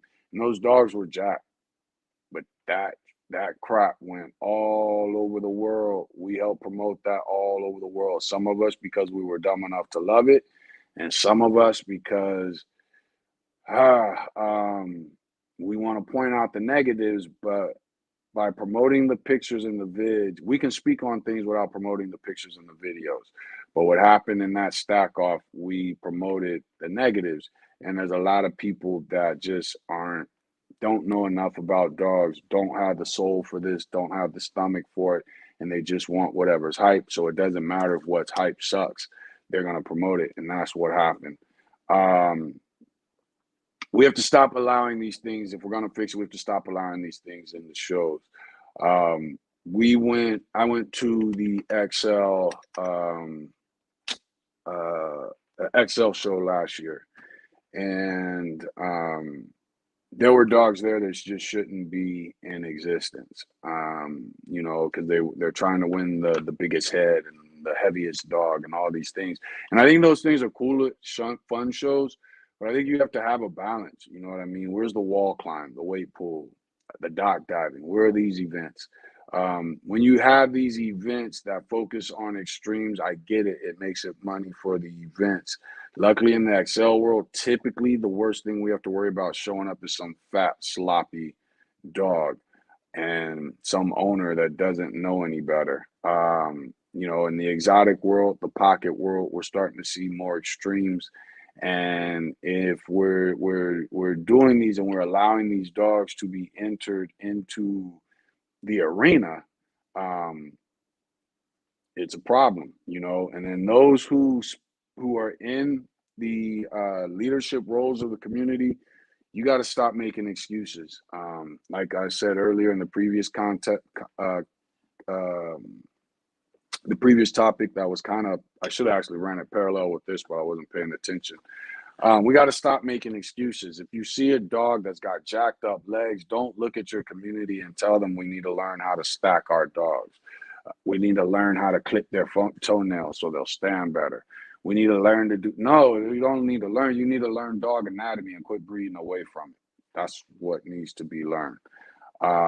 So that's one of the things that needs to be fixed. Next question or next topic. Let's see here. Marlon Watkins said, what makes a good foundation dog? Does it have to be perfect? You're basically talking about your brood stock, you know, your stud or your brood stock bitch, your brood stock female. What makes a good foundation dog? Typically, it's you as a breeder knowing exactly what you're looking for. Finding a dog that has it, whether it be male or female. This is going to be your brood stock that you're starting off with. And then once you found that dog with potential to be your brood stock, it's got everything you want. You want it to be line bred or inbred because that guarantees you or increases your chances of it passing down the traits you want. Now, that also increases your chances of passing down the traits you like. So the next best avenue is if you can't find a dog that has the traits you like and is line bred and inbred, throw the line breeding and the inbreeding out because that's the best situation. Next best situation is a dog that is bred and is scatterbred, but has traits running through its pedigree, whatever these traits are. So the way you want to go about it is focus on that. You know, you've got to have your vision, what it is you're looking for, what it is you want, what it is you don't want, and then you got to make sure the dog has those traits. If you can find a dog that has those traits that you want, doesn't have the traits that you don't want, plus is line bred or inbred, that just double your chances of your yard starting off successfully. The next best thing is a dog that isn't line bred or inbred, but it doesn't have the traits you don't want. It has the traits that you do want, and that is running through its pedigree for at least 2 to 3 to 4 generations. That's what you're looking for. How many generations can I go back? The next part of that topic by Marlon was, does it have to be perfect? No, the dog doesn't have to be perfect, but you want it as close to perfect as possible when it comes to the ability, the temperament, and the look that you have chosen for your yard.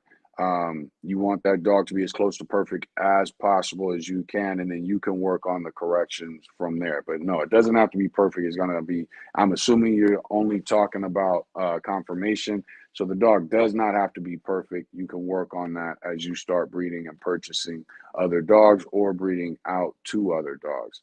But that's something to think about when it comes to that. Last topic, and then I'm going to dig into the comments and get caught up with the rest of y'all. When is enough enough? I'm running behind on the party. When is enough enough? Everyone breeding, no one just buying anymore. I agree, Rico. That was a topic Rico threw to the poll. And yeah, very few people are into this breed for pets. Most of them are in it for breeding. You go to other breeds and there's breeders there and there's also pet owners there. That is breeders' fault, and also that is breeders' fault, and also the trap you might fall in when you get on Facebook. Facebook is dominated by the registries, and Facebook dominates the concept of American bullies. When you step outside of Facebook, where there's even more people, which is the real world, you start to get into reality and actually breeding better dogs than what we see on here. So I think the key for breeders is pay attention to what's going on Facebook. so you know how things are moving. At the same time, make sure you are building your clientele outside of Facebook and outside of breeders. Have some business cards on you. Take your dogs to PetSmart, Tractor Supply. You got dogs that are good at you got dogs that are good at dog beaches or what do you call them? Dog parks. Take your dogs anywhere you can so that they can be seen. Walk your dogs in your neighborhood. Let people see how you train them. People like to make their dogs stop at the curb. When they get to the curb, the dog sits. Whatever it is to get people's attention, start doing that and be known for dogs in your own community.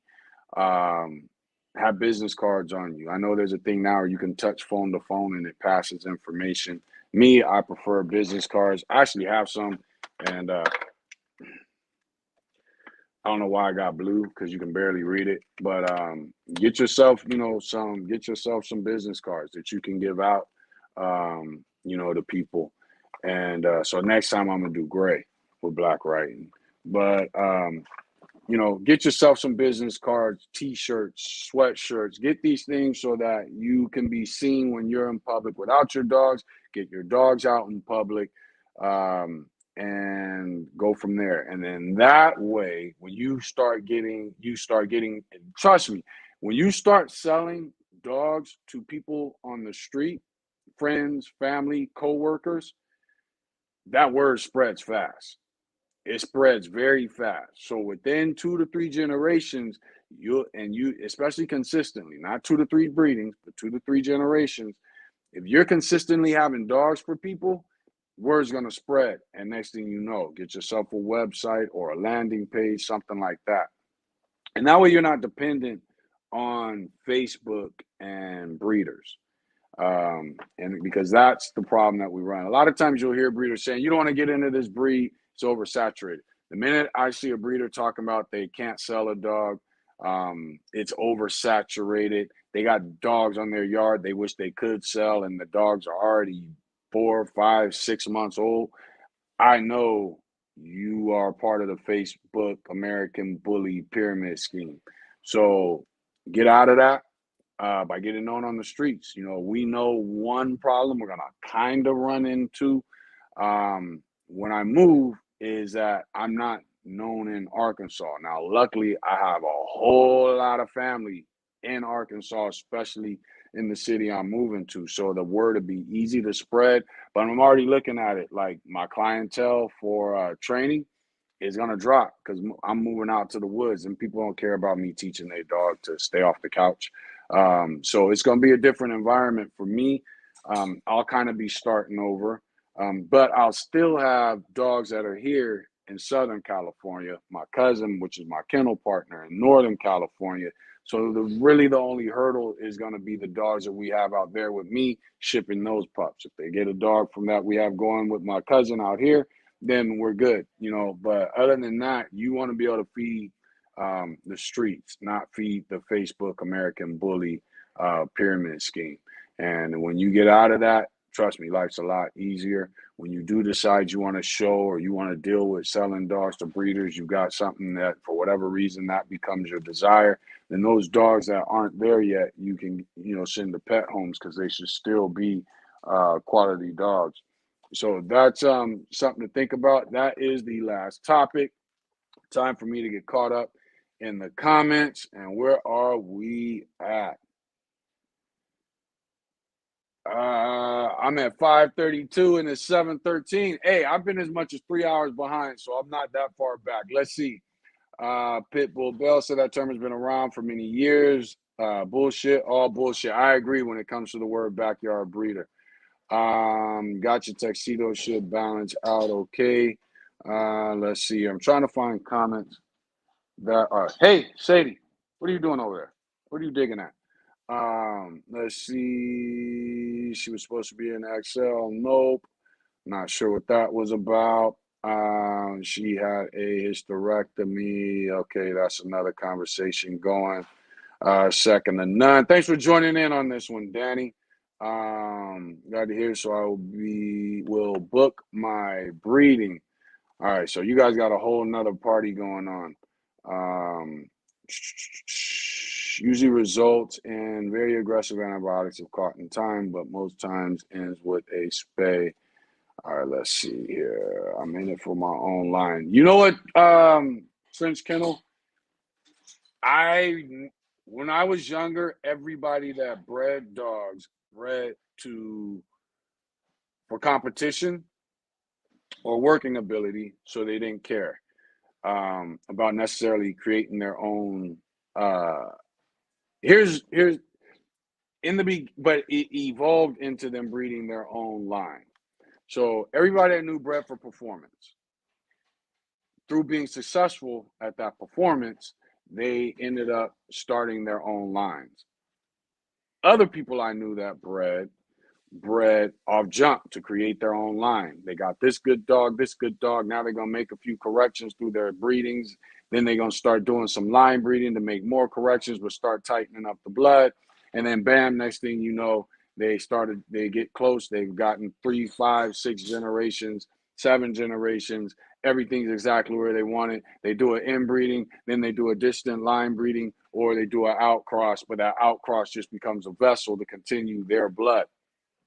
That's the way everybody bred.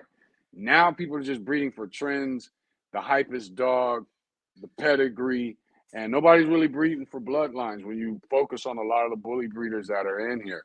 I don't know where that mentality came from. I don't know if that's something that started off in the show ring, because I don't know enough show people to say that I know show people that have bloodlines or don't have bloodlines.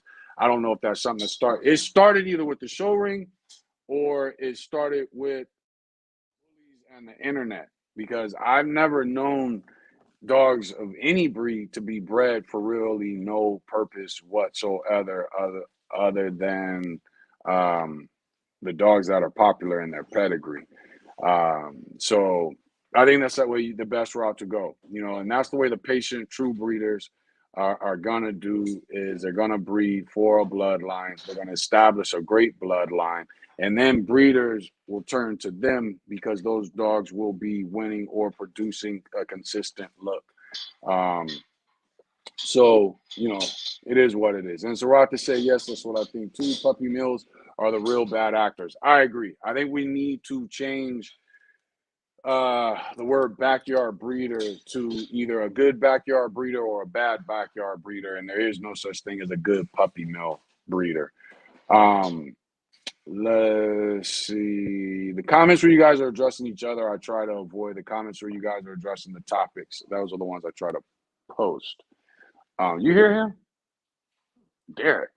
He's so hyper and they're playing video games.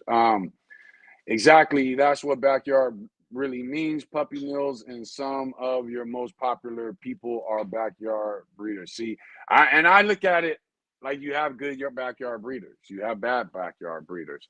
Some of your most popular breeders and some of your most popular kennels are puppy millers.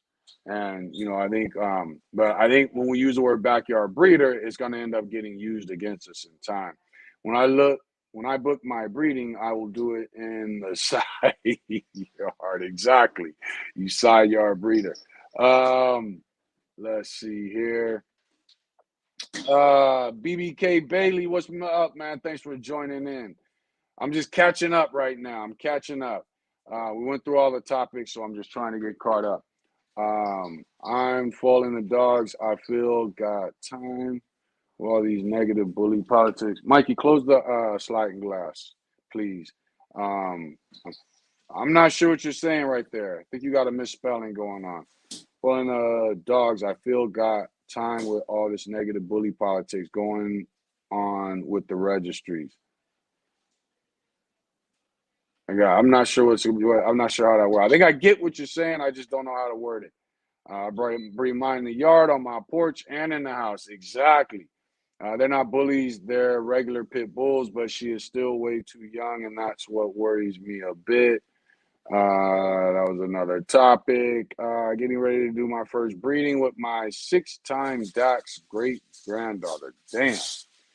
I want to add 1 or 2 pups. Should I worry about keeping one, giving his controversy, or just buy some?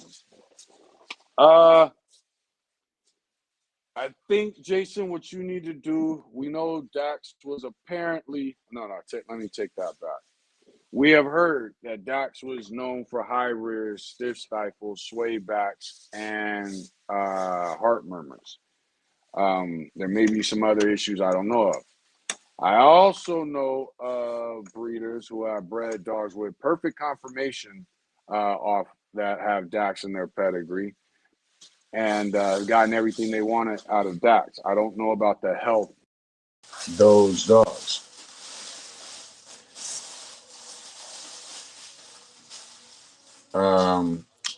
We also know that we have had dogs bred with a lot of Dachshund that have had issues. Your dog can be 6 times Dax, and somebody will tell you if it's 6 times Dax, it's going to die. But if 6 times Dax threw healthy dogs off of Dax, then there's not a problem. So what I would say is get to know as much about those Dax breedings that were done 6 times in your pedigree. And look at the dogs that they came through. How far back is it? What dogs are in between it? And then make your decision on whether you want to keep the pups or, go out and buy some. That's a lot you're going to have to look into, but don't get so caught up in the controversy that you make a bad decision. You know what I mean? And if you are able to, I would definitely keep at least one dog to continue on, the what you got, especially if you like what you have. Let's see, Australian Shepherd times a poodle. Oh, the mini poodle. Okay, the miniature poodle to an Australian Shepherd. Wow. Okay, that's weird. Keep up the good work. Let's talk dogs. Exactly. Can you achieve hybrid vigor through inbreeding?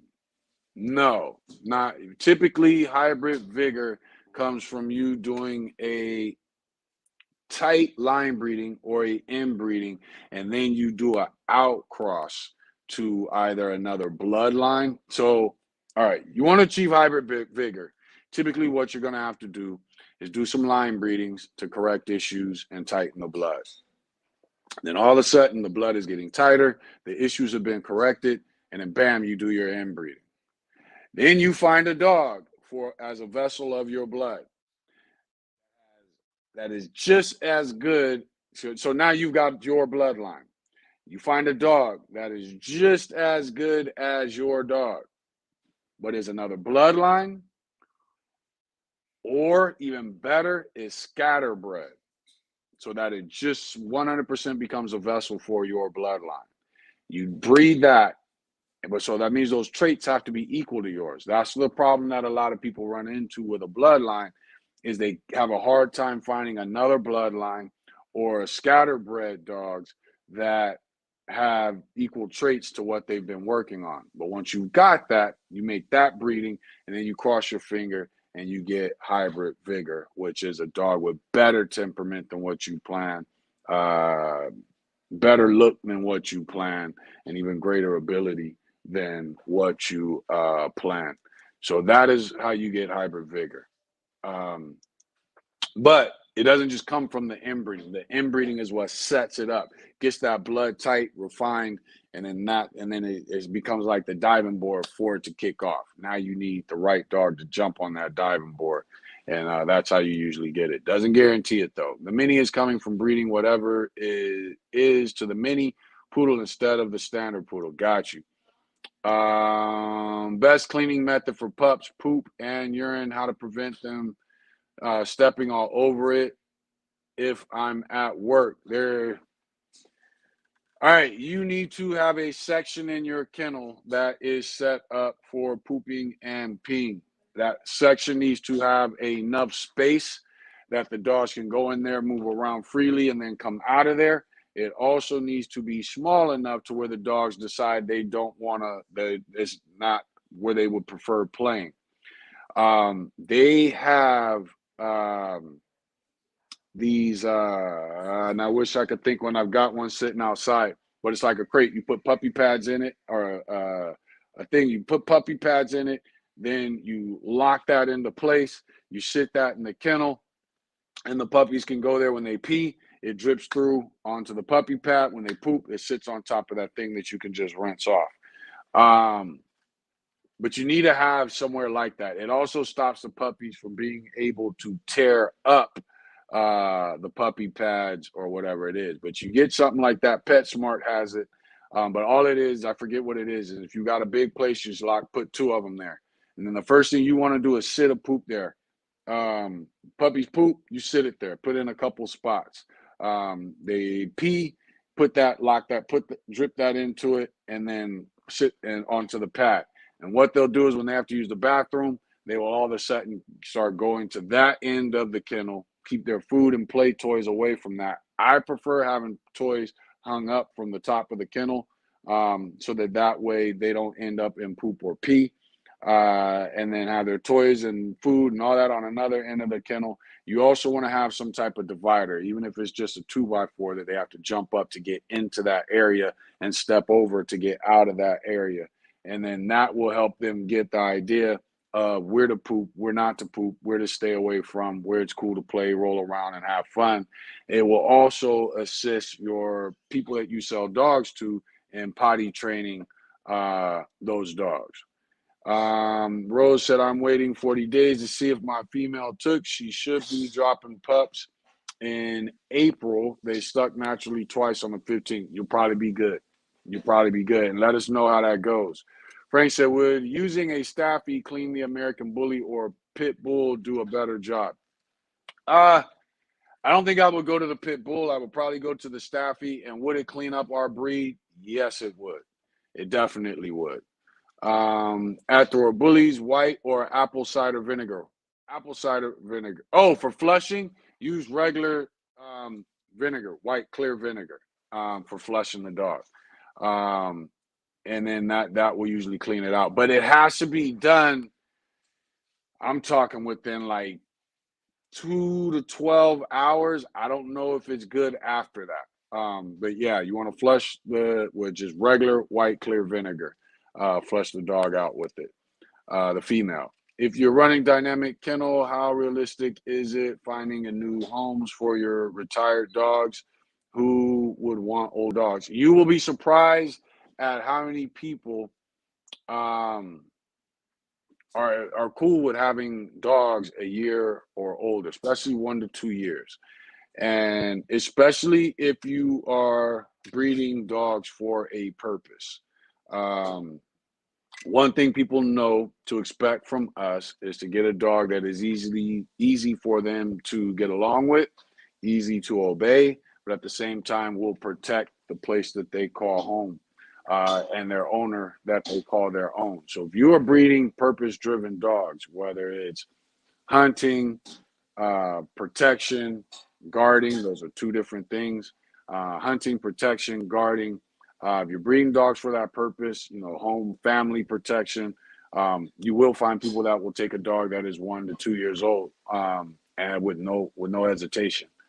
But again, you got to build your clientele. Is it still Popeyes in there? It's gone? Huh? Oh, that's right, huh? Mm, I'm hungry too. You see how my wife does me? That's all right. I'm gonna heat me up something. So I'm hungry now. Uh, uh, yes, Belinda said white vinegar. She's 100% right. For flushing the dog, you want to use white vinegar. Let's see what else we got in here. Face Mob, what's up? Thanks for joining in. Said just got finished watching you on yesterday's QBN live. I just want your thoughts on the ABR registry because now y'all got me ready to go to the UKC. I don't know anything about ABR registry. The only thing I know, this is the only thing I know about the registries.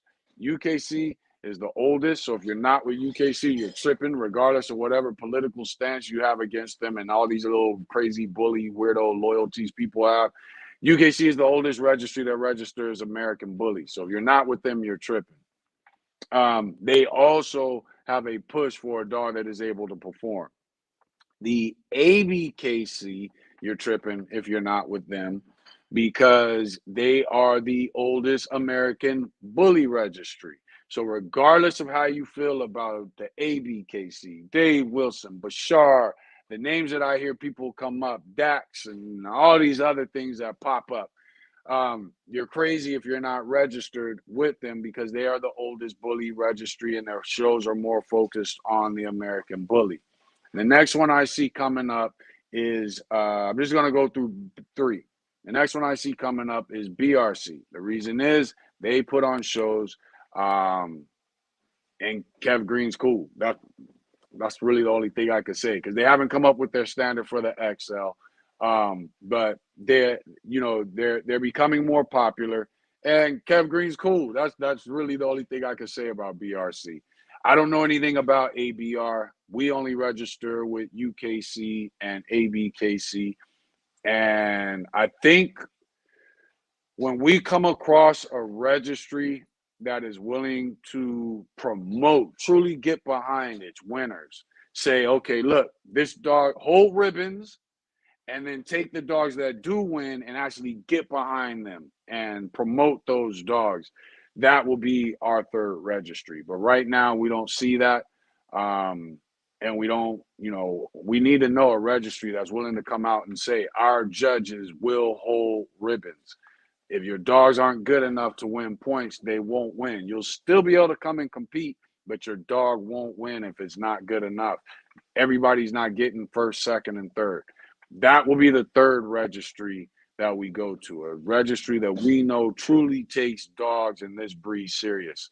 Other than that, we will stick with UKC and ABKC until then, because that is what makes sense. Um, Now, if somebody wants to pay us to come register with their dogs, register our dogs with their registry, we'll register with you. Face mob. So that's the way I look at it. I don't know anything about ABR, so I have to look into that. And I need to also, because I am willing to criticize registries, breeders, and all this other stuff, I do need to kind of look into some of these other registries that I think fit what I think registries need to be doing, so that I can show them love and give them respect. Let's see. Okay, thank you very much. I greatly appreciate it. See how much thanks Belinda gets on these lives for helping out people. 5 to 6 years, you being too gracious, more like 2 to 3 years. I know exactly what you're talking about, and I agree. And Zarata Hyde, thanks for liking my page yesterday. Hey, you know what? I meant to say that. You guys are all on here from YouTube. A lot of you post your Instagram pages on here, especially, and if it's somebody posting their Instagram page and you like them, or you not like them, but there's somebody you recognize from being on these lives, you guys start following each other. You know what I mean? Start supporting each other, because there's a lot of great information here. Request each other as friends on Facebook. You don't just have to wait for a Tuesday night dog club to get in here. And Tuesday nights used to be a great night to party. A lot of people used to sleep on that. Exactly. Instead of Penny Night Wednesdays, it's gonna be Penny Night Tuesdays live. Yeah.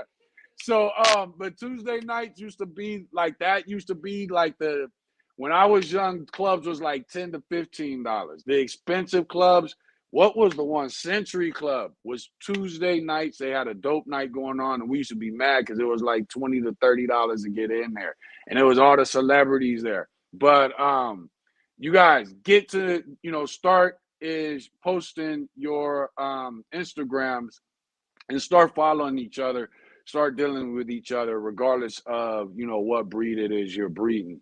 And that's how communities get better, and then that way, when we see messed up dogs, we can laugh at them within our circle rather than posting them on Facebook and then they get shared out to the masses. Let's see here. Smash those likes. Yes, I always forget to say that. Definitely hit that like button. Um, let's see here. And that's Eric. Thank you, Eric, for reminding me of that. There's no need to, Hotep said, there's no need to reintroduce breeds that are already in this breed to clean it up. people have dogs that can do that. I agree 100%. I think that we have enough good dogs in this breed to clean it up, you know. And you might have 5 dogs, and each of those dogs has 2 different issues that you need to fix.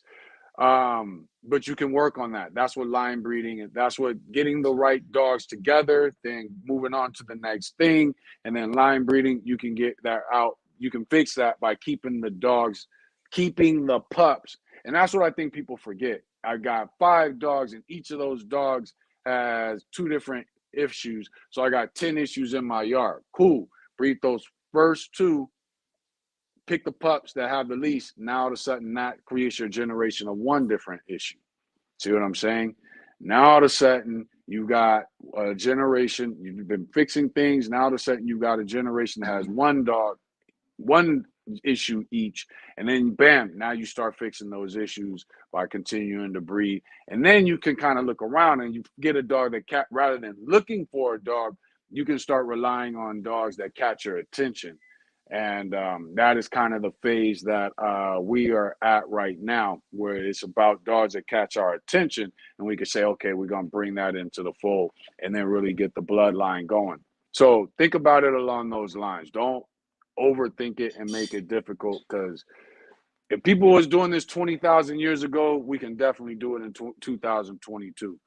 John Stubbs said, absolutely. That's why I still can't get over the little dude promoting his supposed. I saw the bully cat. My son just showed me the bully cat.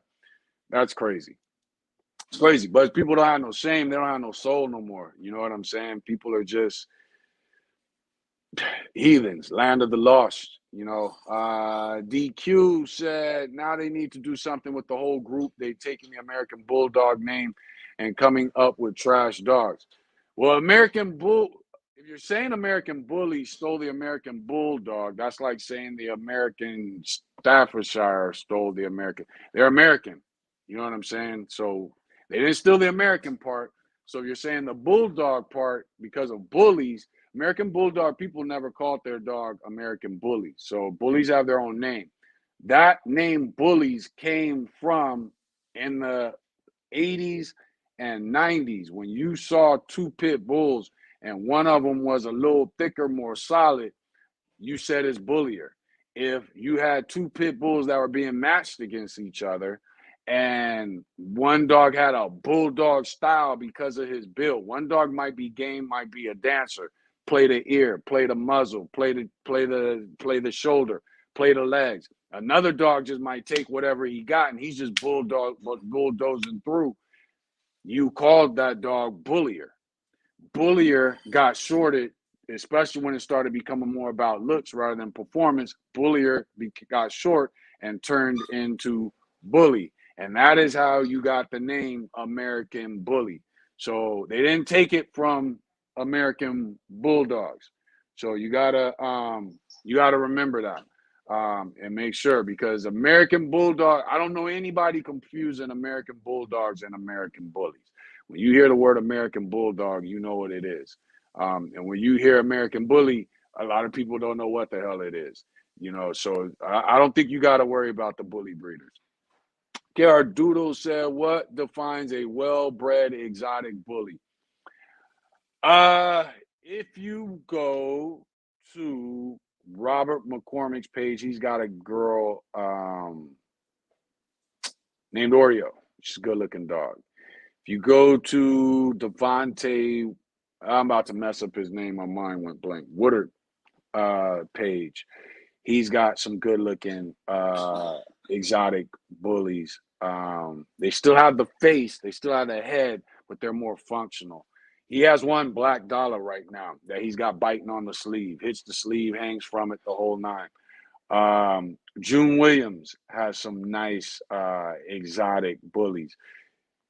In my opinion, a nice exotic bully floats somewhere between a small English bulldog, a Frenchie, and a shorty bull. Somewhere in all of that, good exotic bully. And somewhere in that mix is a good exotic bully.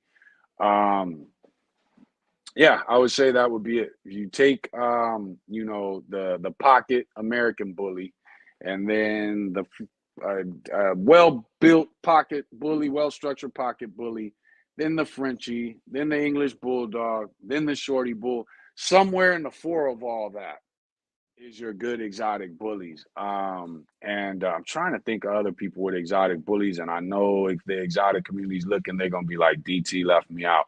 I just can't think of them right now. But when you start getting, and even a little bit of bows is okay if the dog has the muscle to back it up, but it can only be slight. But the dog's got to have the muscle to support it, because it's not like the dog's running track meets, so they need to, so it's really gonna mess up the dog. So even a little bit of bows is one thing. When it gets extreme, that's a problem. And the problem with the word little bit is anytime you do a little bit, that next man's going to do a lot of it. And then that lot of it comes extreme because people are just fools.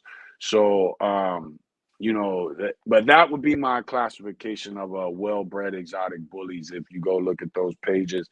Um, but yeah, somewhere in there, basically shoulders, elbows,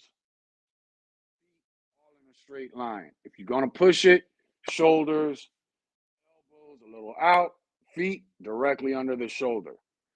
And then you got, to me, and what my opinion is, a decent exotic bully. Muscular rear, but not high rear.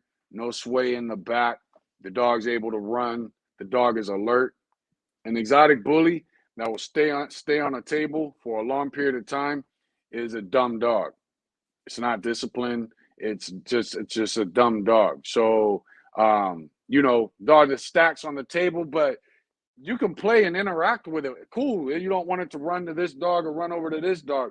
But in this little space, like my Jack Russell, if I sat her on a table, she would have stayed in this little space. I would just be interacting with her. But what she's not gonna do is just stand there with this in a trance, looking with not alert. If she hears a sound, she's turning to that sound. If this dude's yelling too much, she's gonna look at that fool. She might even growl at him. If this dog comes too close, he's getting bit. And my Jack Russell was only about 9, 10 inches at the wither. She was a small dog. She was smaller than she was smaller than all the exotics. So there's no excuse for these dogs to stand on a table and not be alert to what's going on. There's also no excuse for these dogs to be panting. If that dog's panting from just standing on a table, something's wrong with your breedings. Dogs do have open nares. Some of these exotics, you see them and their nares are closed, tight. Should have open nares. That would be, my opinion of a good exotic bully. Intelligence, some ability, and signs of alertness, should be there.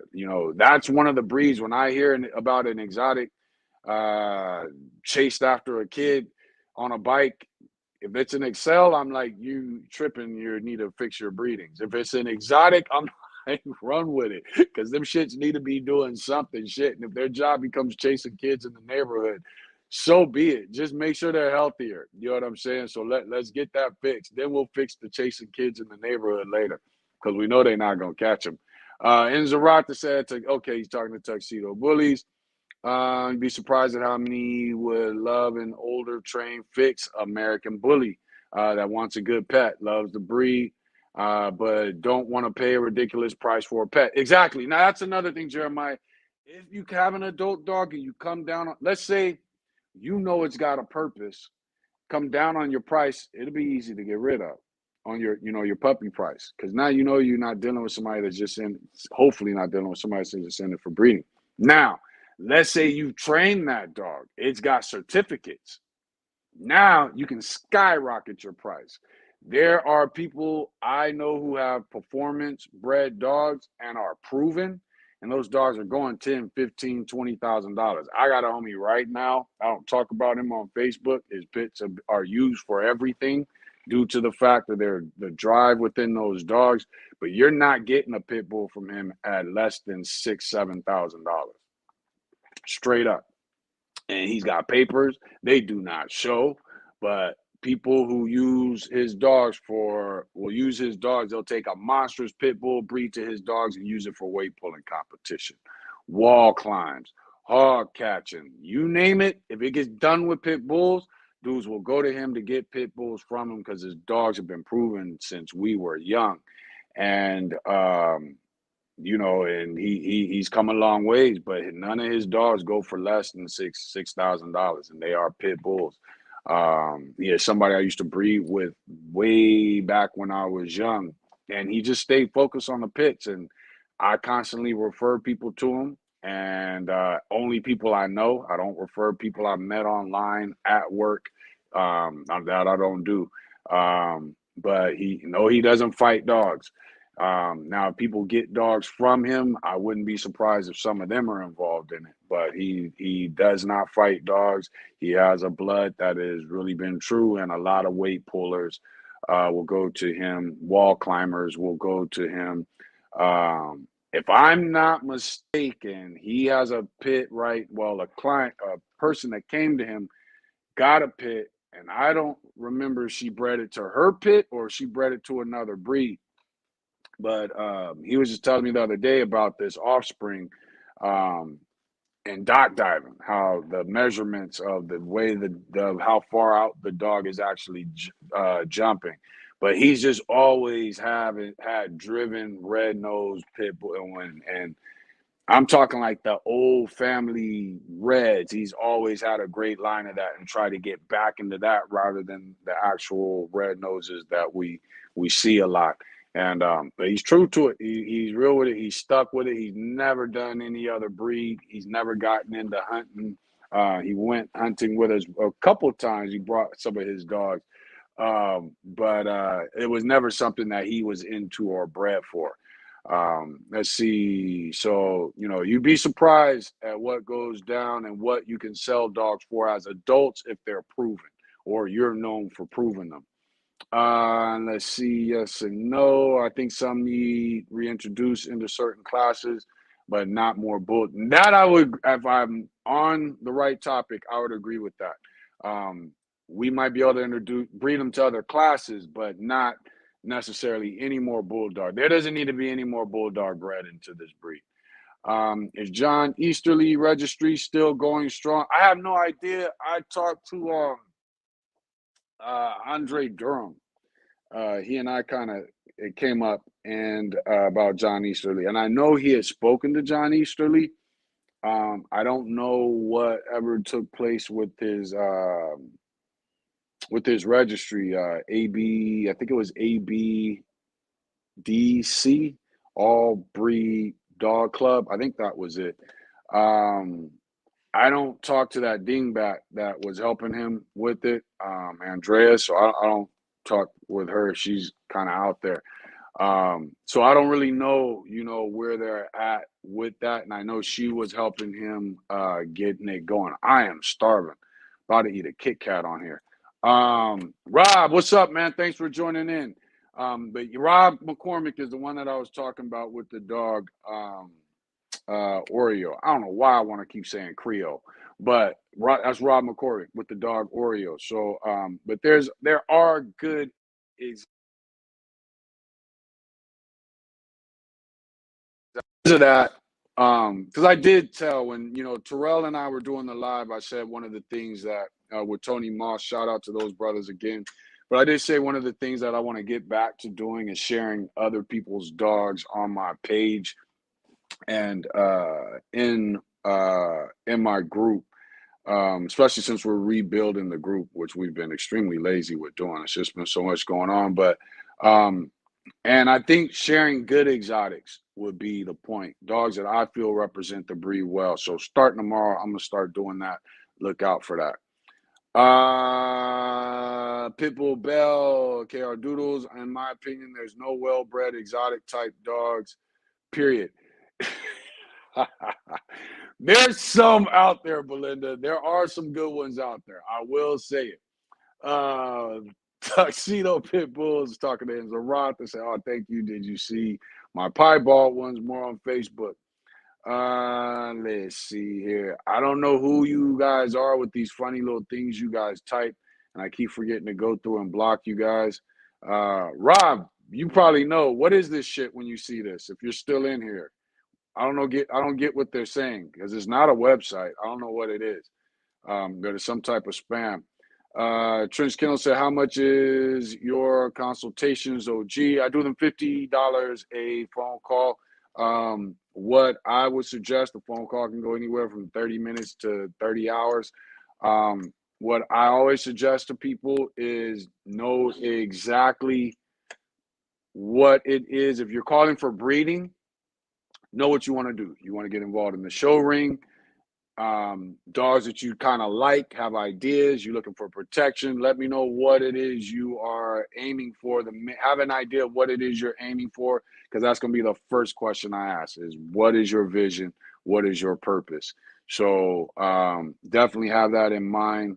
That way we get to the point fast. I do consultations for conditioning, breeding, conditioning, achieving your vision, inbreeding and conditioning, not behavior. I try not to do. Obedience is just, it's a pain in the ass. Behavior, I'll do. Obedience is a simple thing if you're sitting there with the dog, but if I'm telling you how to train a dog to roll over the phone, it starts to make things more difficult. Nutrition, just let me know, and I'll let you know if I got that to offer, what it is you're interested in, and I'll let you know if I got that to offer, and we'll go ahead and get that done. Tuxedo Pip Inzarata said, "Tuxedo Pit Bulls, I will check on your Facebook." Okay. Let's see. Robert said, "Pitbull Bell, good thing your opinion doesn't matter in our community." See, and that's the truth. You know what I mean? Our opinions in the exotic community do not matter, but we need to start promoting the decent dogs rather than promoting the terrible dogs. If you see a terrible dog, don't share it. Period. Don't share it. Comment on the page that it sucks, but don't share it. Talk about the dog in a post, but describe it. Share the picture. Pitbull Bell says, "Smooth, no, I've not seen anything from John Easterly's registry since his one show, but a lot of life happened to him and his health isn't so good." Okay, I didn't know that. Sorry to hear that.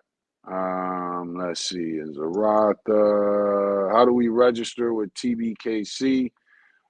Rob, I think, I don't know.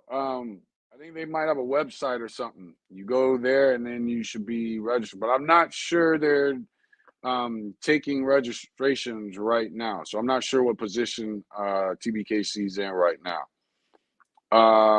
Let's see. Captain said, "At what age is too old to condition your dog?" A lot of that depends on the dog. I definitely would not, because exercise is something that has to be done for the entire dog's life. But of course, it reduces. Conditioning is when you're actually pushing a dog to the point that it begins drooling. And that depends on the dog, but I would say you've got to start looking at that right around. Depends on the dog, the dog's drive. It also depends on what you've done beforehand. It also depends on the build of the dog. I would say, let's say we're talking a Labrador. I would say probably right around 6, 7, 8 years old. So let's say anywhere from 6 to 8, maybe even 9. I would say around there, I wouldn't be worried about pushing that dog to the point that it's drooling. So that's hard to judge. A lot of it is based off of what dog it is and what you've been doing with them. If you got an over dog, a older dog, you don't want to be pushing them at all. If you do not work your dog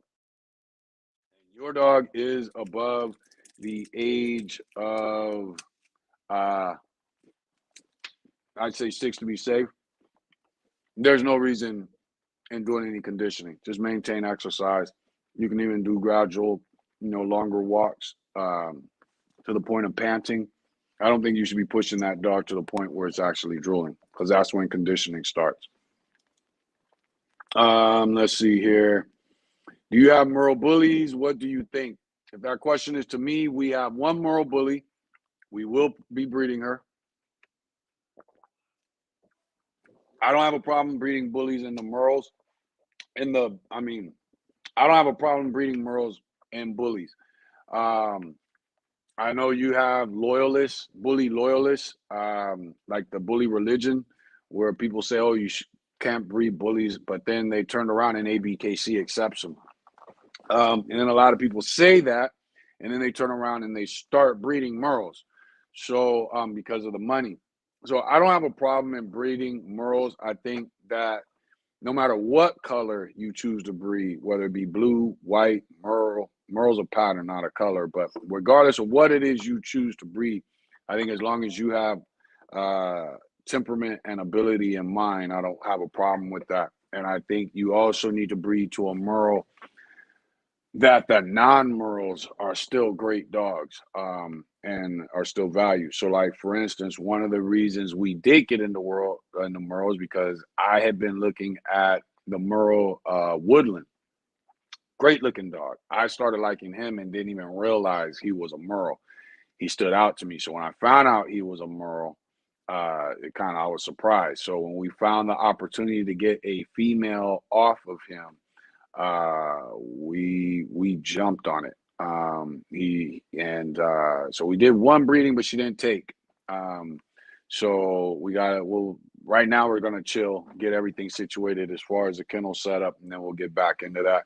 But even with her, our plan is to, of course, sell them to pet homes, and that's another thing. That's another like Merle. That's the reason why you got to build your pet home clientele and your non-breeding clientele, because now we will be able to sell those pups to those people. I don't trust American bully breeders too much. As far as, and our idea is to get one Merle male for studding, and that way we will be in control of the females that he breeds to. And when it comes to breeders, and then get a non-Merle female off of that litter that hopefully looks exactly like Woodland or Mia. That's our Merle's name is Mia X. Get a non-Merle female, have it tested, make sure there's no Merle genes in there, and breed her into our program so that we can get that Woodland look without Merle. So if you guys want to check out Woodland, definitely check him out. He's a dope ass dog. Couch said the lean working. Labrador is real nice. Yes, it is. Against the grain bullies. So I'm gonna feed you in just a sec, Cardi. I think it's because people are just saying they're breeding athletic dogs because the dogs look athletic. I've noticed those people saying they have athletic dogs don't show their dogs don't doing anything. That's a good point on that topic. That's a good point. People saying they have athletic dogs, but really the dog isn't athletic. That's a good point. Now, here's the thing. Because they're dogs, if they look athletic, chances are they're going to be more healthier than the dogs that don't look athletic. That is just the way dogs work. Mind follows body, body follows mind. So that is how dogs work. Now, if the breeder's not doing anything with them, and they're calling them athletic, then that's a problem, because when we're talking to other humans, we should be able to prove what it is we're saying. But that's a good point. But what I wouldn't do is use that for the guys breeding all the bone in head and the dogs are all sloppy and they're panting all the time. I wouldn't use that for allow them to have the room to call out those breeders who are faking athletic either. Let's see. Vito Pitbull said, "Whoop! I want athletic above all. I like leg on my dogs. Same here." And we just want a balance. We want a balance of bully, because bully can be athletic. So we want.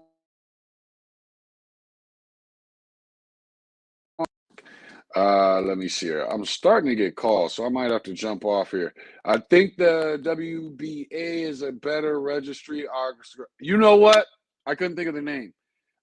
Oscar Gomez has the WBA president. They actually have the better, cleaner American bully. I would love to see it, but all I keep seeing from them is overseas or in. I'm not seeing anything with them here in the States yet. So I think I'm part of them.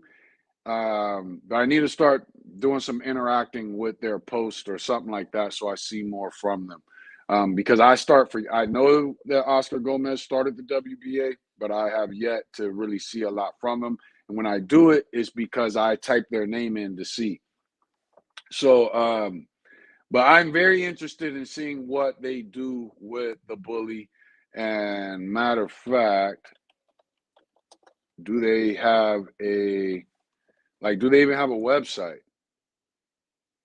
Like, I'm Googling it right now. I see YouTube coming up. What are they? World Bully Association. I see that on Facebook. I don't see I see WBA coming up. I see Oscar Gomez coming up, but I don't see a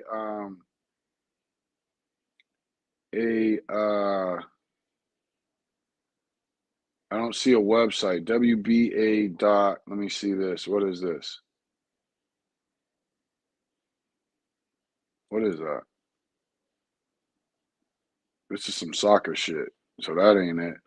Um, Bully. Oh, okay. Okay. Never mind. I'm looking at the wrong thing. Yeah, I don't see a website for them where you can like look at their registry and see what they're up to. But I would love to see what he's doing. I've heard great things about Oscar Gomez. I've heard great things about his idea with the WBA and some of the backing that he got and the support that he got. But I just have yet to see what they're doing other than being overseas. Let's see here. Hit the like, please. Yes, thank you, Casper. Hit that like button, you guys. James Galloway says, since when do athletic equal bad? You can have bully and athletic. Bam, there you go. Bam, yes, hit the like and the share. See, y'all, I be forgetting to say all that shit. And Zarata said, yes, I want to be bred for I want to be bred for activities to do in UKC. It may take one generation or two, but that's okay. That's the main thing, is being patient about your breedings. That is the main. I don't care what breed it is you breed, be patient and map it out your direction to get there. Don't take shortcuts. Let's see. Robert's asking about why he can't register something. It's gonna hit these people and they aren't gonna see it coming because they don't. I think you're talking about the regulations when it comes, and I agree. Um, let's see, because Robert, you don't have anything to be on. You two gotta cut it out. A bully in English Bulldog, what you mean? Let's see, EBT Dario said, don't you need a breeder's license in certain states? So, for instance, California, which is one of the most strict states, you can have, I want to say it's 4 adult dogs on the premises. Anything over, I think it's 6 months, is going to be considered an adult. So, therefore, you can have 2 males, 2 females, be breeding them. And as long as those pups are gone before they hit 6 months, you're good. Okay, somebody sent me a message that somebody's talking about me. Let's see. Since when, Robert? Stop it if you have an English, maybe. Let's see. I'm not sure about that one. DQ said, how come more people are doing C-sections on their dogs instead of letting them doing it natural? I think a lot of times it's the size of the dogs, the size of the head, the history of, in their pedigree of dogs doing C-sections is, I think, what it comes down to. As far as it hurting the immune system, I don't think so, because really it's the colostrum that helps boost the immune system and the mom. So they should be fine. I'm in the wild. They don't have no choice. Well, see, there you go. So when it comes to the C-section, a lot of it is, I think you're hearing more and more people that want to get more consistency with the dogs, but so I'm not too sure. I mean, but that's why you're getting it. If you want to register with TVKC, it's got okay, somebody else's car. All right, y'all. I'm gonna jump off of here. Since let me see what else we got on here. Since I'm getting a bunch of calls and I gotta see why my mom's calling back again. So we're gonna go ahead and end this live. I will hit y'all later. Thanks for joining in Tuesday nights.